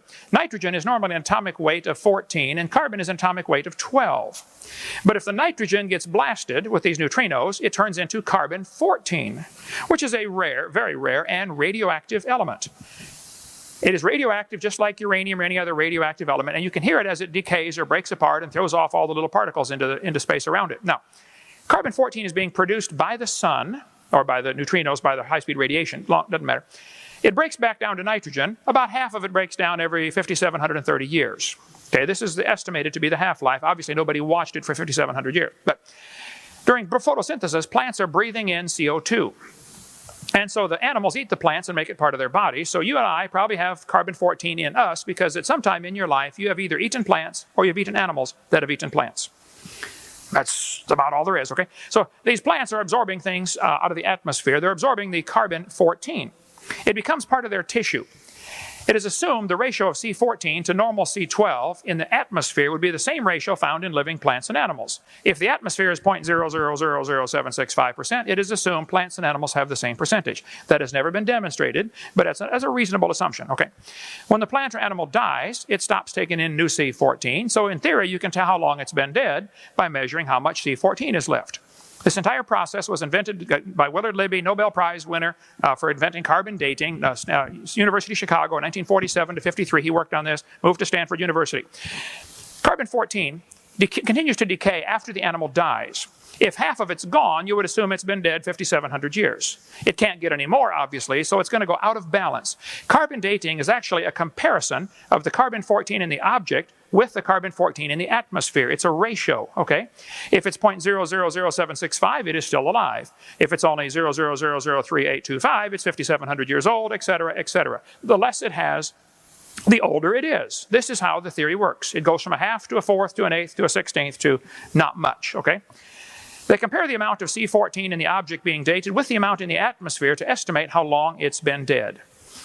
If only half of it has been, if it's only got half as much, it's assumed it died 5,730 years ago. Sounds good, but there are some assumptions that mess up everything. If I told you to fill a barrel with water, but there were holes in the barrel, as you're putting water in, it's leaking out. It's kind of like a checkbook, you know. You keep putting the money in, it keeps leaking out different places. But at some point, you're going to reach a stage called equilibrium. You'll never fill the barrel past that point unless you speed up the intake or cut down the outgo. The Earth's atmosphere is going to have the same problem. If you took a brand new planet Earth, created it, poof, and stuck it out going around the sun, 93 million miles away, it would start developing C14 from radiation and start losing it to decay. So the question is, they wondered this back in 1950, how long would it take Earth's atmosphere to reach equilibrium? The consensus was it would probably take about 30,000 years for the Earth to reach equilibrium. And then Willard Libby and the boys at the University of Chicago made a tragic mistake. They made two fundamentally, fatally flawed assumptions. They said, well, we know the Earth is millions of years old, mistake number one, so we can ignore the equilibrium problem. They ignored it. The problem is radiocarbon is still forming 28 to 37% faster than it's decaying, which carbon-14 is proof the Earth is less than 30,000 years old, or else it would all be stabilized by now. It would be stable in the atmosphere, and it's not, okay? We could talk all day about that. But basically, if an animal is still alive, it should give you about 16 clicks on your Geiger counter. If it's only giving you 8, you're going to say it's 5,700 years old. If it's only giving you 4, it's 11,000 years old, etc., etc. This is how carbon dating is done. I won't have time to cover all of the evidences I have, but I'll just give you a few examples of how it simply doesn't work. Because one good experiment is worth a pound of theory any day. Back in 1949, when they developed it, the lower leg of a mammoth dated 15,000 years old, but the skin dated 21,000 years old. Same animal. It's not working in 1949. 1963, living mollusk shells dated 2,300 years old. It's still not working, folks. 1970, at the proceedings of the 12th Nobel Symposium, they said if a carbon date supports our theories, we put it in the main text. If it does not entirely contradict them, we put it in a footnote. If it's completely out of date, we just drop it. Freshly killed seal, carbon dated 1,300 years old. One part of a mammoth is 40,000 years old, another part's 26,000 from the same animal. Now, we could talk all day about carbon dating, but here's living snails, carbon dated 27,000 years old, 1984, Science Magazine. I don't have time to cover them all, but watch my video number 7, which is why it's out there. 1992.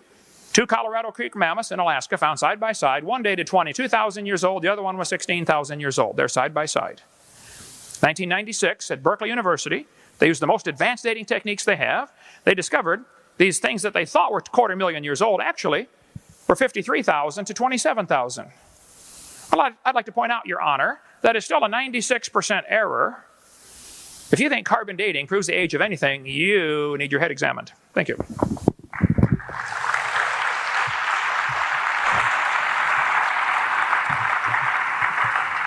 I'd like a show of hands of how many understood that.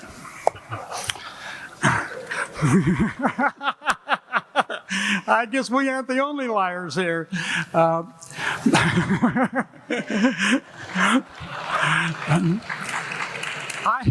have a pamphlet here written by the Institute for Creation Research on radioactive isotopes. I'm quoting a sentence of the conclusion. They're doing investigation on radioactive isotopes. The thing is called a rate, and it says, "We would appreciate your involvement in this effort. The most important contribution you can make is through prayer. We recognize this is a monumental task, and we need you to pray that we have wisdom as we work." Science would never pray for success.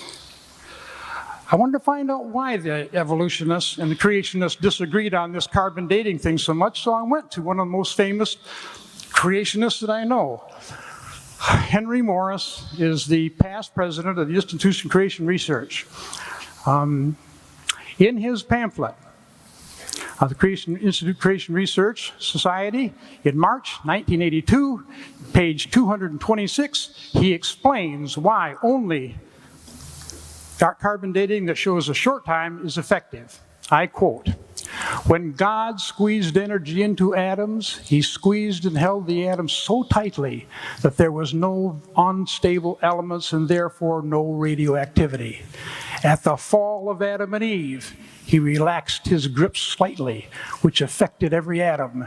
It allowed some to become unstable, that is, radioactive. It's all because of Adam and Eve's sin that we have unstable radioactivity. Isn't that right?" Want to add anything to this? We don't need that any more time. We're done. Okay. Let me go ahead and pose the next question to you. I'd like to give you guys an open-ended one too, for fairness' sake. Let me just read the question to you verbatim, and then please talk on this topic. The question says, "In evolution, there appears to be no real purpose to life. What hope do you have to offer me to even bother to continue to live?" So I guess... No, what did he say? For the sake of open-endedness, please, I guess we're talking about morality, purpose, anything along those lines. Well, let me point out one thing, that this is sort of confusing terms. There may not be a purpose ostensibly defined for the universe as a whole or for society as a whole even. But that doesn't mean that an individual could not set up a purpose for him or herself. I'm going to live first, then I decide what's worthwhile for me to strive for in my life. If I simply subject myself to the mass and say, because they don't have a purpose, I'm going to kill myself, there's something demented. I think I need counseling at that point for all practical purposes here. So here again, I think purpose is something that we create individually for ourselves. It's not something that we deduce from the nature of the universe in any way. I'm sure that everyone here has some kind of a purpose in their existence, defined by themselves, defined where they're going to go. So that would be my take on that. And did you want to? Sure. Look at DNA changes, and it changes so that animals and plants survive. If the DNA changes in a brain of an animal, to make that animal breed successfully by taking care of its young, taking care of its brothers and sisters, and taking care of its family, that animal may survive. If, on the other hand, the DNA goes in a different direction, then the animal learns to swim or fly, that animal can survive. Certain animals have more emotions than others. We can measure the emotions in dogs. Anybody here own a dog that doesn't have any emotions? My 2 dogs have all kinds of emotions. I can tell when they're guilty, and I can tell, when they're happy, and I can tell when they're sad. It's good for them. They have the DNA in their brains that gave them the ability to be pack animals. And they survive because of it. Now, some animals, like cats, and how many cat owners in there know that cats aren't pack animals? They don't care if you're home or not. Dog owners know the dogs can't wait for you to get home. The cats survive because of the way they evolved. Human beings survive because of the way we evolved too. So it's important to us to take care of our children, it's important for us to make sure that our families survive. It's important for us to get mad once in a while. It's important for us to love. Those things have to be able to come out of us because we've got the right chemicals in our body to do that. If we didn't have those chemicals, we couldn't do it. So anytime you talk about any kind of emotions, we've got them, and so do lots of other animals. If we want to talk, we can even talk about plants, for heaven's sakes. If insects attack a maple tree, that maple tree gives off a chemical called a pheromone that goes out through the rest of the forest and unites with the leaves and the trees and the rest of the forest. Those trees pick up that pheromone, and then they produce a chemical to withstand the insect infection. That's important for those trees to be able to do that. It's important for them to be able to communicate with each other by using chemicals. It's important for us to do the same thing. What we smell on each other is important. What we see on each other is important. Those things are controlled by DNA. Can you teach your child to love? Can you teach your child to hate? Sure you can. But you can do it because those chemicals are there. We are an animal that has the ability to make our environment part of so we can survive. We can control our environment. We can control it because we've got intelligence. We can control it because we have emotions. We get those things. We get the basic cards we play with from DNA. Some of us get a better deck than the rest. What are you going to do about that? And the answer is, you can't do anything about it. You can try to fit into your environment. You can't make yourself something that you want to be just by wishing it. You were a sperm and an egg, and that sperm and an egg developed from a lot of cells. Let me, I want to ask you a question because, another question, because I hear this a lot, and people are saying, well, how do you know about that evolution? You weren't there. How do you know that those things are really happening? You weren't there. Well, my question to you is, were you there when you were conceived? Do you remember that? Can you prove that you were conceived if you weren't there? Well, some of you are saying, well, that's a silly question. Well, of course it's a silly question. And it's a silly question because we can look back in the past. We can trace back what happens to animals to make them behave a certain way. We can trace back to certain animals to show what kind of characteristics they have. If you were to take a little chunk of skin right there from me and look at that hair follicle, then you were to take a bird and take his wing and take that little follicle out right there. That's a feather follicle. Of course, if you took it from his leg, it would be a scale follicle. If you took a little chunk from a fish, you'd get another scale follicle. So there's scale follicles, feather follicles, and hair follicles. When we look at the DNA in those follicles, they're almost exactly alike. And then when we look at the DNA that produces the proteins that makes hair, scales, and feathers, it's almost exactly like. We can show relationships. That's important. Evolution wouldn't mean anything if we couldn't show relationships. If we found that a dog was more genetically related to a frog than it is to a cat, we'd know something's wrong. But we never find that. We know we've got so much information genetically that we may never figure it all out. We spent a lot of time here talking about fossils. Fossils don't mean anything as far as evolution is concerned. We don't need them. We got all the evidence we need to prove evolution without fossils. Forget fossils. They just aren't important. What's important is DNA. Please.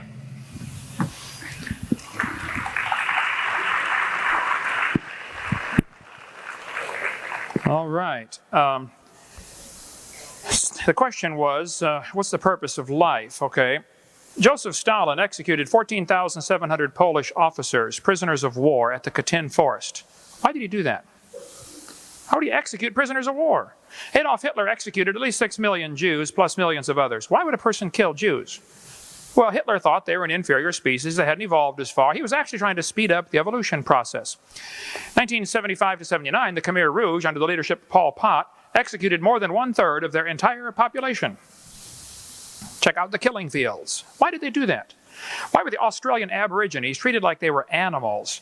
Why were Australian Aboriginal skulls dug up out of graves, or people were executed and their skulls were boiled down and were sold to museums in America to have displays for evolution because they have a bigger jaw than other humans do?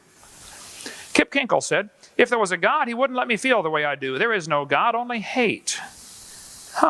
Well, on May 21st, 1998, 15-year-old Kip Kinkle, a student at Thurston High School in Oregon, entered the cafeteria, fired more than 50 rounds from a semi-automatic rifle. 26 students were injured, 2 were killed. Later, the bodies of his parents were found in his home. He was arrested, taken to a police headquarters where he attempted to murder a detective. He said, "If there was a God, he wouldn't let me feel the way I do. So there's no God, only hate." Why have violent crimes increased nearly 1,000% since I was a boy? And that's the time evolution became a popular theory in our textbook. Dylan Klebold and Eric Harris made a video prior to the Columbine shootings. They're talking about a football player. They said, "He doesn't deserve the jaw evolution gave him. Look for his jaw. It won't be on his body." Klebold's father was a geologist who believed in evolution. Both Eric and Dylan were followers of Nazi teachings. The shooting took place on Hitler's birthday on purpose. It was planned to commemorate Hitler. Eric's t-shirt said "Natural Selection." They killed Cassie and Rachel just because they were Christians. They killed Isaiah just because he was black. Hitler hated black people. After all, they hadn't evolved as far. That was Hitler's thinking. The clothes may give a clue to the thinking of these teenagers. Said "Natural Selection." Yes. What about this natural selection?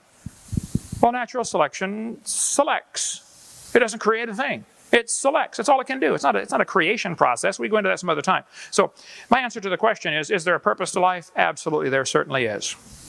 God created this universe with a plan. He created man with a purpose.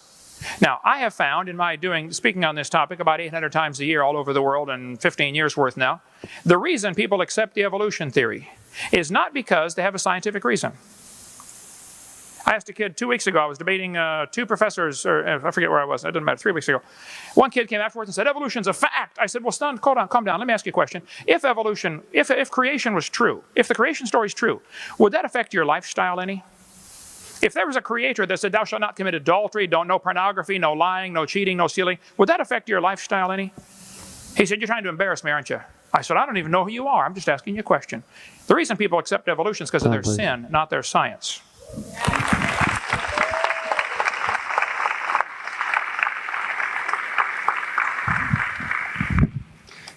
Dr. Hovind, this question's going to you first.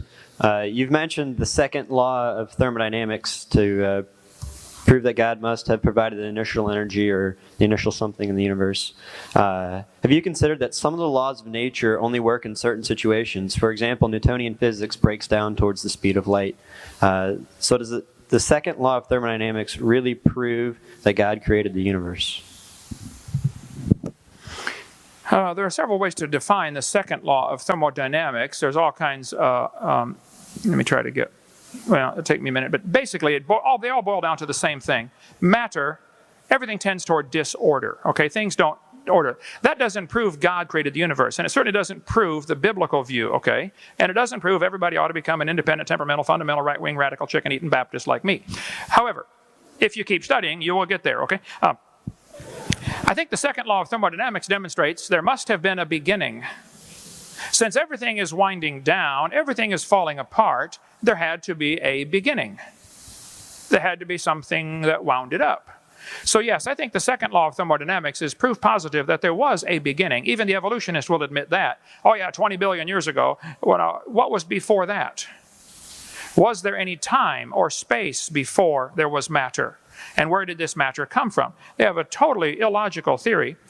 Yes, I think that it's logical to say in the beginning God instead of in the beginning, nothing, or in the beginning dirt, or in the beginning matter, They worship matter like the Christian worships God. There's no difference. They're both religious. I think ours is more logical and scientifically defensible, but they're both ultimately, in the final analysis, are simply religious theories.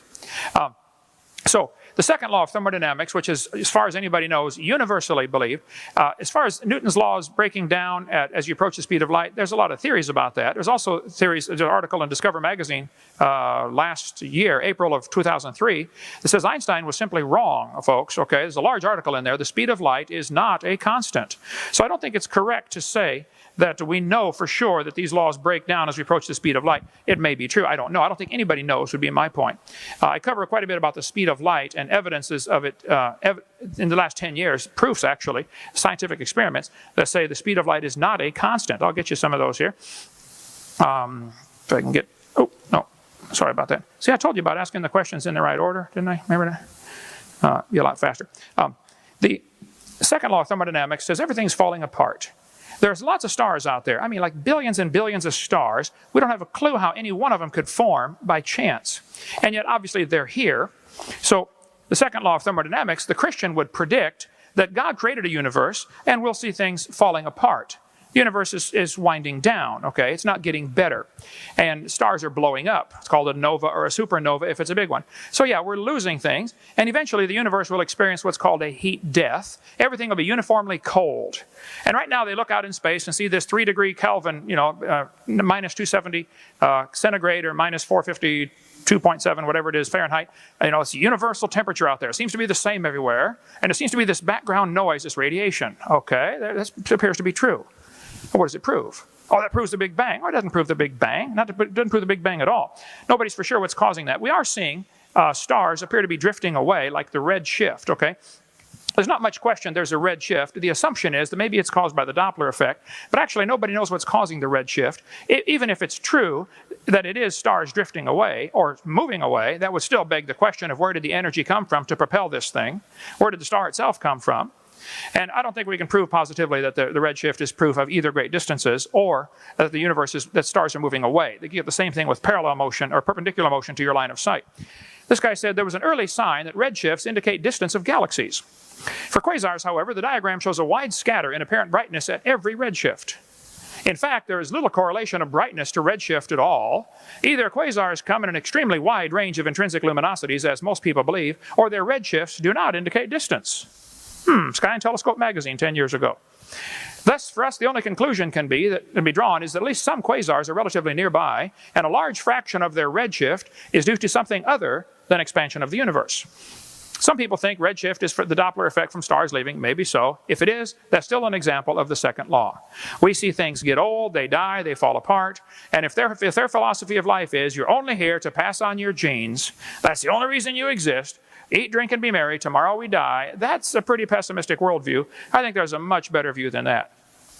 You were created in God's image with a purpose. It's true everything's falling apart. The heavens wax old. I'm getting old. Everything's falling apart. My car's falling apart. Everything falls apart. How did it get wound up? Where did the initial organization, energy, and intelligence come from? Information is consistently being lost. Every time your DNA replicates, the little pieces break off, and it's like split ends on a hair, and eventually you can only replicate it so many times, and it quits replicating, and you die. If we are a copy off of a copy, off of a copy, off of a copy, off of a copy, off of a copy, off of a copy, off of a copy of Adam, it's amazing we can even stand here and talk about it, okay? The information must have been incredible in the original because it's been degrading ever since. That's the second law of thermodynamics. Everything is degrading. This building is degrading. If you don't have people constantly maintain this building, it will fall apart. The entire highway system in America will fall completely apart if we don't keep maintaining it. Every building on this planet will fall down into a pile of rubble if somebody doesn't keep fixing it. And even then, if they try desperately to keep fixing it, at some point it's still going to fall down. It's inevitable. That's the second law. So if you think that evolution can overcome that second law, I would like to understand how, okay? The second law tells us everything's falling apart, therefore, obviously, there must have been a beginning. I can answer that in 10 words. In the beginning, God created the heaven and the earth. That's a logical answer for me. You can have the rest of my time. All right.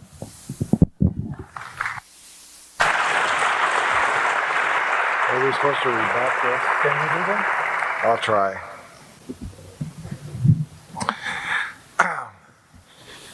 That's a mouthful, to say the least. First of all, the laws of thermodynamics are commonly called the laws of thermodynamics. People like to talk about the second law. Albert Einstein has said that the laws of thermodynamics are the only laws that will stand and never be overthrown forever. Stephen Hawking, a person who is believed to be one of the brightest men on the planet, has used the second law of thermodynamics to show the mechanism by which black holes have worked, which, you know, I think that's rather amazing. The opponent is saying truly diversity is a measure of the second law of thermodynamics, but let's don't badmouth it too muchly, because as the universe, as it exists, as we know it, it's the only one that can exist for us to exist to follow these particular principles. So therefore, you know, I'm very reluctant to say this is something that we want to have to ask God to overthrow that. It seems to be the very thing that will make it possible for things to exist. Energy and how it got together, I don't know. But the fact that it is in a concentrated form that can go to a less deformed kind of, less concentrated form, and we can utilize when things go from hot places to cold places, and we did that when we drove our automobiles here today. You did this, you're driving around with an automobile that's 8,000 degrees Fahrenheit inside of that engine with the burning of gasoline. But you know, you don't have to have that inside of the car. Of course, you're surrounded by the 40 degrees or 50 degrees temperatures that you're driving through the atmosphere. The laws of thermodynamics are much misunderstood. I can look out across the class or the students here, and many of them are my students, and I can probably confess to the confusion that exists in thermodynamics. I probably contribute a great contribution to adding to that confusion, but what we have heard today are, and I've got to. I like to use colorful language, so I'm very careful, and I'm told I can't do that here, but I'm going to have to leave it with this, that I'm certainly glad I don't have to step in something. Thank you. This question will be posed to your table. Evolutionary theory predicts that mankind will continue to evolve. How long, in your estimation, will it take for a distinct new species of humans to emerge?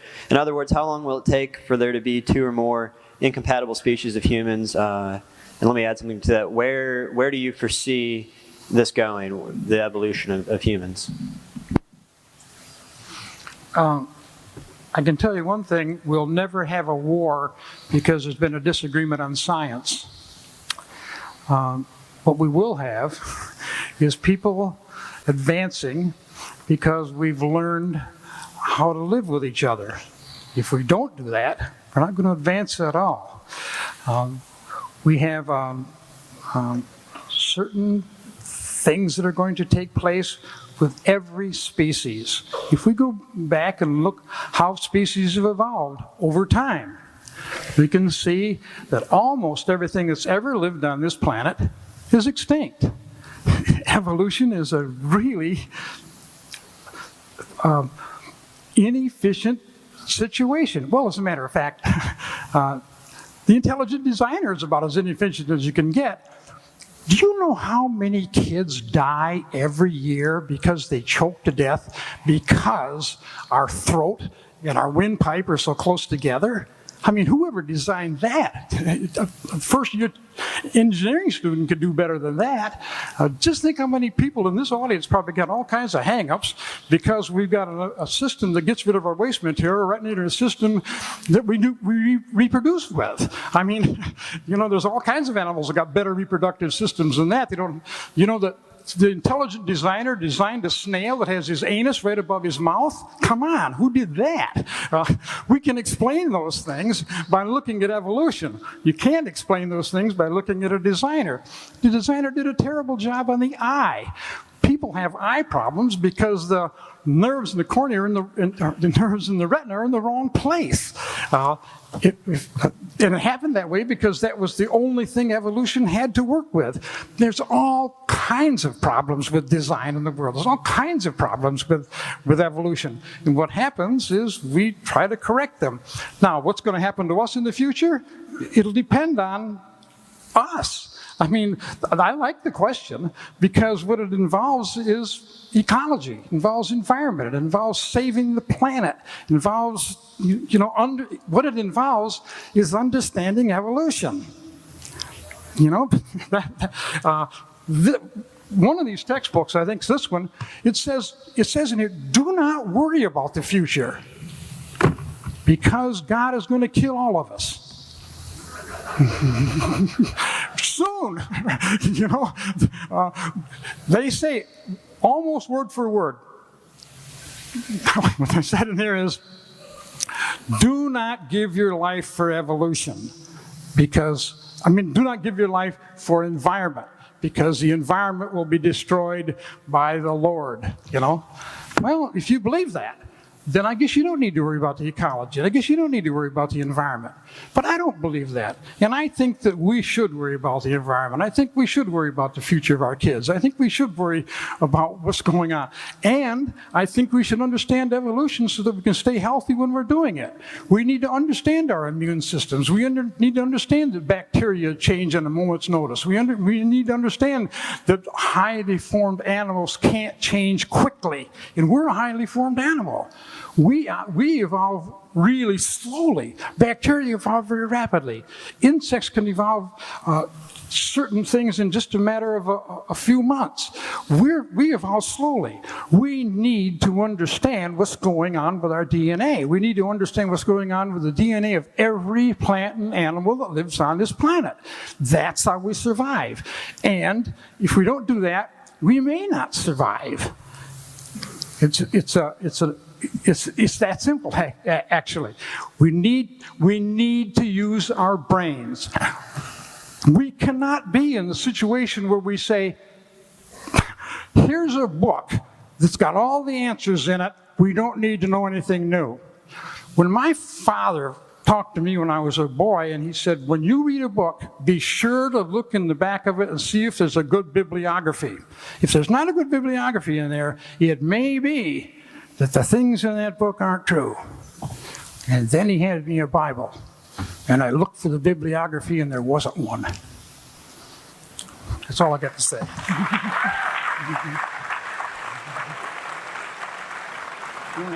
I just kind of wonder whether there's any kind of a reason to assume that evolution would necessarily lead to some kind of proliferation of one particular species. That's sort of an assumption in the question that I don't really quite comprehend why it makes that. I think if we look back, we know that we're coming from proliferation. That is, I understand that some comments have been that the Neanderthal does not share our genes. That is that? Are you up on that? That is, we had a proliferated species. Neanderthal was also human-related, and there's every indication that chimpanzees are of the same branch in some way or other because they have an intelligence of a 5-year-old and are capable of manipulating language and communicating with us. So we're sharing this world already with quite a few different species that are awfully close to us. Let me also mention the dolphin. There are stories that go back all the way to Roman times of cooperation between human and dolphin. So if we're talking about intelligent siblings, I suppose, on this planet, there may be plenty already. We don't have to wait for that to develop. Beyond that, I don't know what the future will bring. And I think that is what characterizes scientific mentality, is that you are willing to live with uncertainty, yet don't know it all. That's why you're motivated to learn more. And I quite agree with that, with all the answers in one book. That's very authoritarian, undemocratic kind of thinking.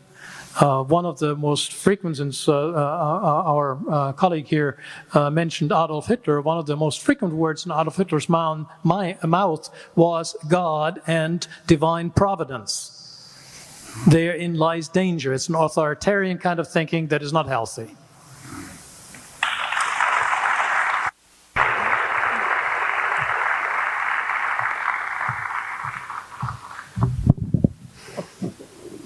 All right, that's interesting. I don't want to step in much of that either myself. How long will it take for us to evolve into a new species? Nothing ever evolves into any new species. Well, I had to use the word species. So nothing ever evolves into a new kind. Nobody's ever observed anything change to a different kind. Bacteria are still bacteria. If they become resistant to a drug, it's because they lost the locking mechanism on the ribosome, so the antibiotic can't lock on. It's no different than somebody handcuffing everybody, hauling them off to jail to kill them, but you don't have any arms, so they can't handcuff you, so you survive. Wow, beneficial mutation. Well, it might be for the moment, but it's not any new information. Bacteria don't evolve into something else. They lose information. They're resistant to a particular drug for a short time, but then you put them back in the population of regular bacteria, and they're inferior. The bacteria are still bacteria, for heaven's sake. That's not an example of evolution. Okay, we're going to evolve how to get along. People choke because of poor design. How many of you happen to like the design of your esophagus and your trachea? I use mine. I've been using it for years, okay? It works fine, okay?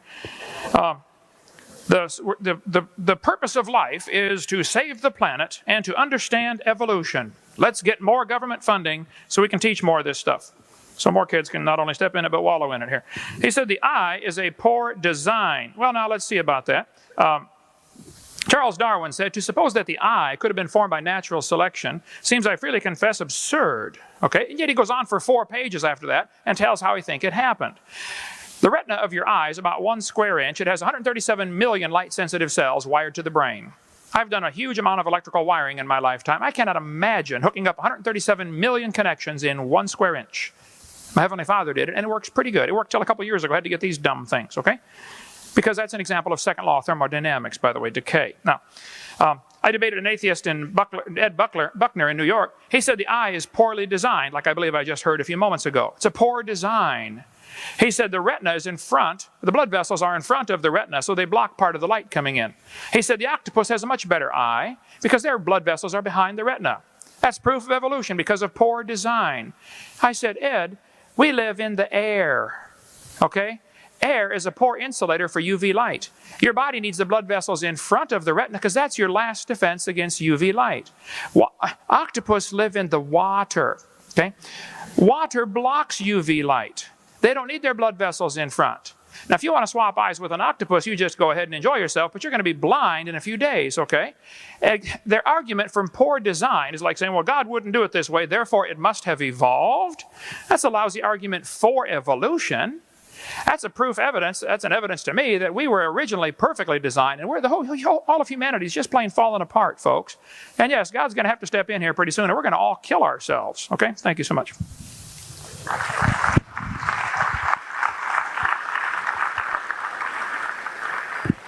Professors Reisbig, Schlieter, and Strayer, In the interest of time, seeing that we have left time for a 10-minute closing statement for each side, let's go ahead and present those now. Would you please go ahead? Thank you. Okay, this is my closing, right? Yes. Okay, good.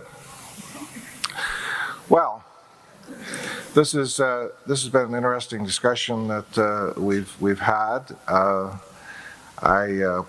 I wonder how we have all changed in our minds and thinking and knowledge of what we have talked about.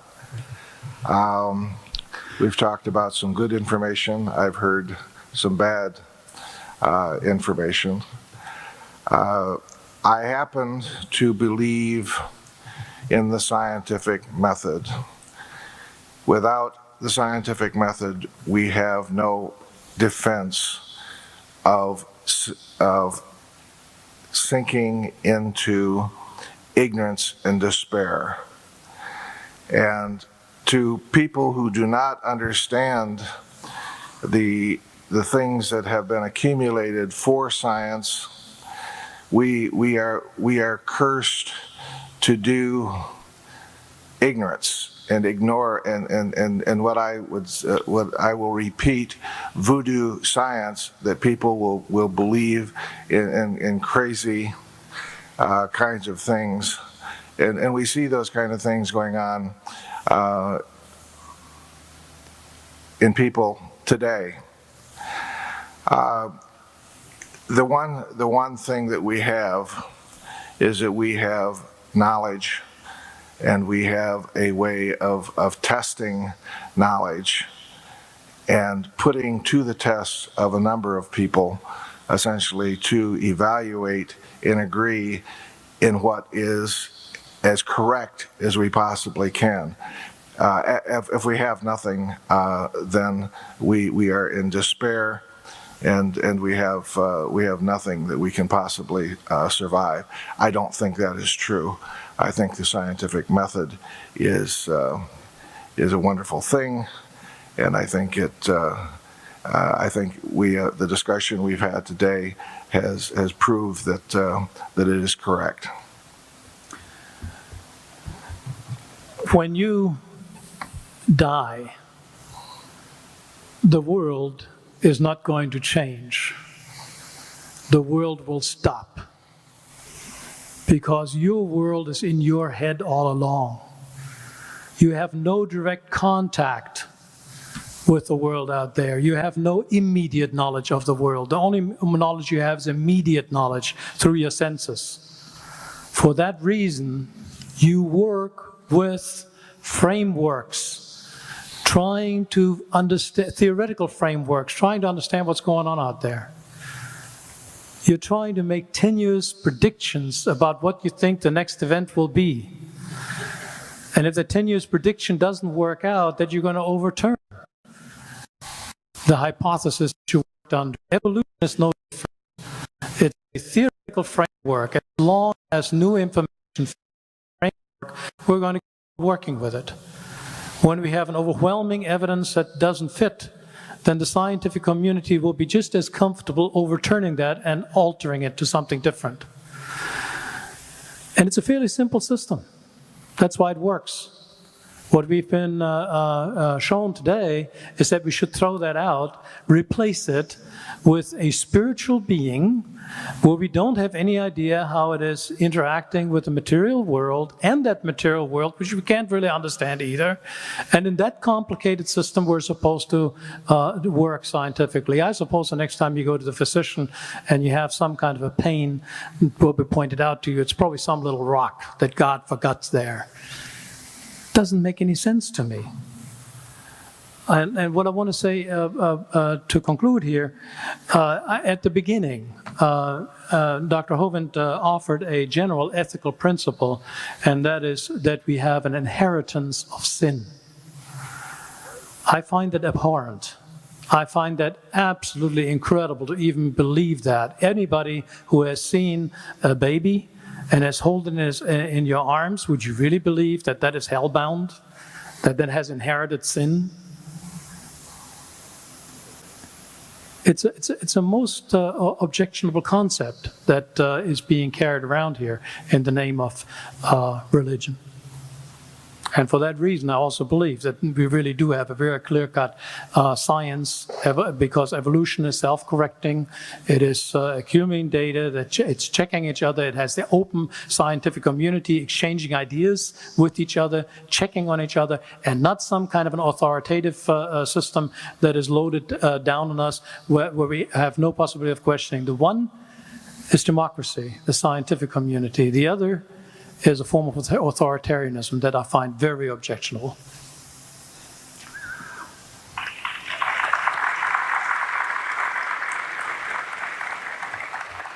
I'd like to quote from this creationist book for my closing. There's a section in here, 342, it says, "Scientific truths revealed in the Bible." Many important scientific truths were revealed in the Bible thousands of years before they were discovered by modern scientists. And then it lists several of them. One of them has to do with the Earth rotating on its axis, and that's, the 6-day thing. Another one has to do with the Earth running down, the second law of thermodynamics. And there's some stuff about blood and water and that kind of stuff. But anyway, here is the proof from the Bible that the Earth rotates on its axis. It tells these students to check Luke 17:31 through 34. "In that day, he which shall be upon the housetop, and his stuff in the house, let him not come down and take it away. And he that is in the field, let him likewise not return back. Remember Lot's wife.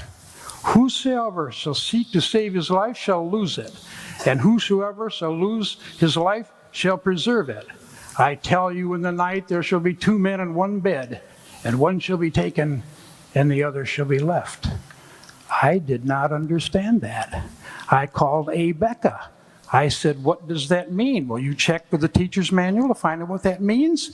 And they went right, and they came back, they said, "We're sorry, that's not mentioned in the teacher's manual." I said, "Well, is it a possibility, is a misprint?" They took that as an insult and said, "No, it's not a possibility," and click, they hung up. The second one. The universe is running down. To find out the proof from the Bible that the universe is running down, you go to Isaiah 51:6, and it says, "Lift up your eyes to the heavens, and look upon the earth beneath, for the heavens shall vanish away like smoke, and the earth shall wax old like a garment, and they that dwell within shall die in like manner. But my salvation shall be forever, and my righteousness shall not be abolished." I didn't understand that either. I hope the applause means that you understood that that has something to do with the second law of thermodynamics and not... Anyway. It might. Anyway, I decided to take a quote from one of the best-known creationists in the country, explaining to me, or to all of us, why all these colleges all over the world do not accept creationism. And here's the quote. It's from a fellow named Kent Hovind. And the source is, I got it from the internet, The Unmasking the False Religion of Evolution. Here's his quote. "There is definitely a conspiracy, but I don't think it's a human conspiracy. I don't believe that there's smoke-filled rooms where groups of men get together and decide to teach evolution in all the schools. I believe it is a much higher level. I believe it is a satanic conspiracy. The reason these different people come to the same conclusions is not because they all met together, it's because they all work for the devil."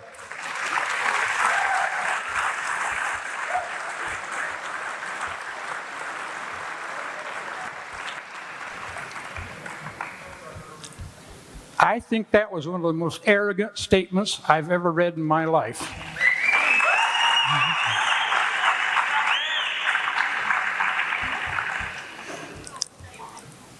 And if we're going to use the Bible for science, we've got some tough things to explain. What about the cockatrice? It's mentioned 4 times in the Bible. It's a chicken, a rooster, that lays poison eggs, that can fly and spits fire.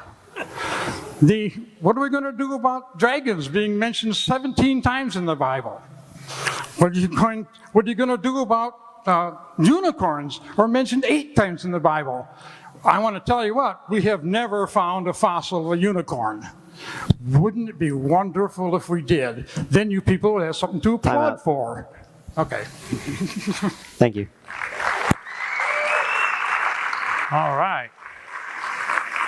Well, first, I need to say, fellas, I thank you so much for doing this. These students get about 9 months out of the year teaching on evolution. It's about time they get a couple hours on at least to hear a conflict between creation and evolution, and I will be glad to come back at my expense anytime. Now, people say, oh, creationists win the debates because they have, better visuals. Okay, I don't use any tax dollars to buy my visuals. You guys got unlimited funding to buy stuff. Here, get some better visuals. Don't blame me. People say, well, creationists win because they have a dumb audience. People are dumb if they believe in creation. That's the implication over and over. People believe because we need more money to teach evolution. That's why it's a lack of funding. That's why we're losing these debates. No, maybe you're losing the debates because you're wrong. And I'm right, okay? Several points were brought up, and I'll use a few of my minutes for this, and then I want to give a quick closing here. I'm in favor of the scientific method. You develop a theory, you gather facts to support your theory. If you can't find any facts, you throw the theory away. Evolution would have been thrown away a long time ago, except they don't have a replacement theory, other than maybe somebody designed it. Oh, they don't want that one. He mentioned he doesn't believe about inherent sin. Well, I happen to have had 3 kids and 2 grandkids, 1 more due any day. We didn't teach any of them to lie or cheat or steal, but they all just kind of did it automatically. How many of you noticed the same thing with your kids when you're raising them, okay? Yes, I think it's quite obvious to anybody that's raised any kids, there is an inherent sin nature. If you think man is inherently good, you're living in la-la land, okay? Man is inherently bad, okay? And he needs a savior. He said, you don't want an authoritative system that's very objectionable to you. That is my entire point. The reason people reject the creation story is because they don't want somebody telling them what to do. The Bible says in the last days scoffers would come that would be willingly ignorant of the creation and the flood. 2 Peter chapter 3, read it for yourself. They're willingly ignorant of the creation because that creation event tells us God created this place, which means He owns it, which means He makes the rules. They don't want to admit there was a flood because that flood indicates God has the authority to judge His creation. They just don't want to admit that. I cover this very thoroughly, by the way, on Seminar Part 2. You might want to watch that one. And they're right there out there. And by the way, my stuff's not copyrighted. You can get it, copy it, send back the originals, and get your money back. That's always been our policy. So yes, I can understand why the idea of an authoritarian Bible is objectionable to some people, because that Bible says thou shalt not do, quite a few things, okay? So, yeah, I understand. The Bible says the fool has said in his heart, there is no God. I think the evidence for a designer is so obvious all around us. If you're walking through the woods and you find a painting hanging on the tree and you see no footprints, you see no people, you still conclude there was a painter. If you're walking through the woods and you find a building and you see no footprints, you see no people, you still conclude there was a builder. When you see a watch, that's proof of a watchmaker. When you see a creation, that's proof of a creator, whether you ever meet him or not. There just had to be one. Now, who is it? Is it Allah or Buddha or Jehovah? Well, that's a different set of arguments, but the fact is, there must have been a designer, whoever he was. There had to be a designer. We can argue later about which one's right, okay? But there had to be. People object to that. You said, what does Luke mean? Luke was telling them that in that day, some will be in the field and some will be in bed. That's proof the world is round. It's dark on one side. That's evidence right there. So I can explain. I don't know why Becca couldn't explain it, but that's pretty obvious to me. Now, hang on, what happened here? Okay.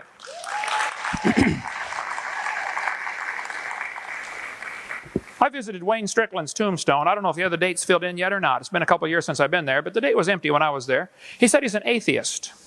The Bible says the fool has said in his heart there is no God. God does not believe in atheists. And actually, I don't either, okay? You're going to die one of these days. I'm going to die. Now, fellas, I didn't drive all the way over here and leave my gorgeous wife because I like being gone, okay? I didn't come to win an argument. I came to win you over.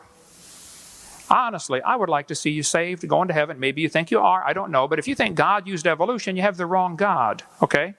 I know you write all kinds of articles for the Atheist magazine, according to your bio here, Jim, and I think that people run from God. People can't find God for the same reason a thief can't find a policeman.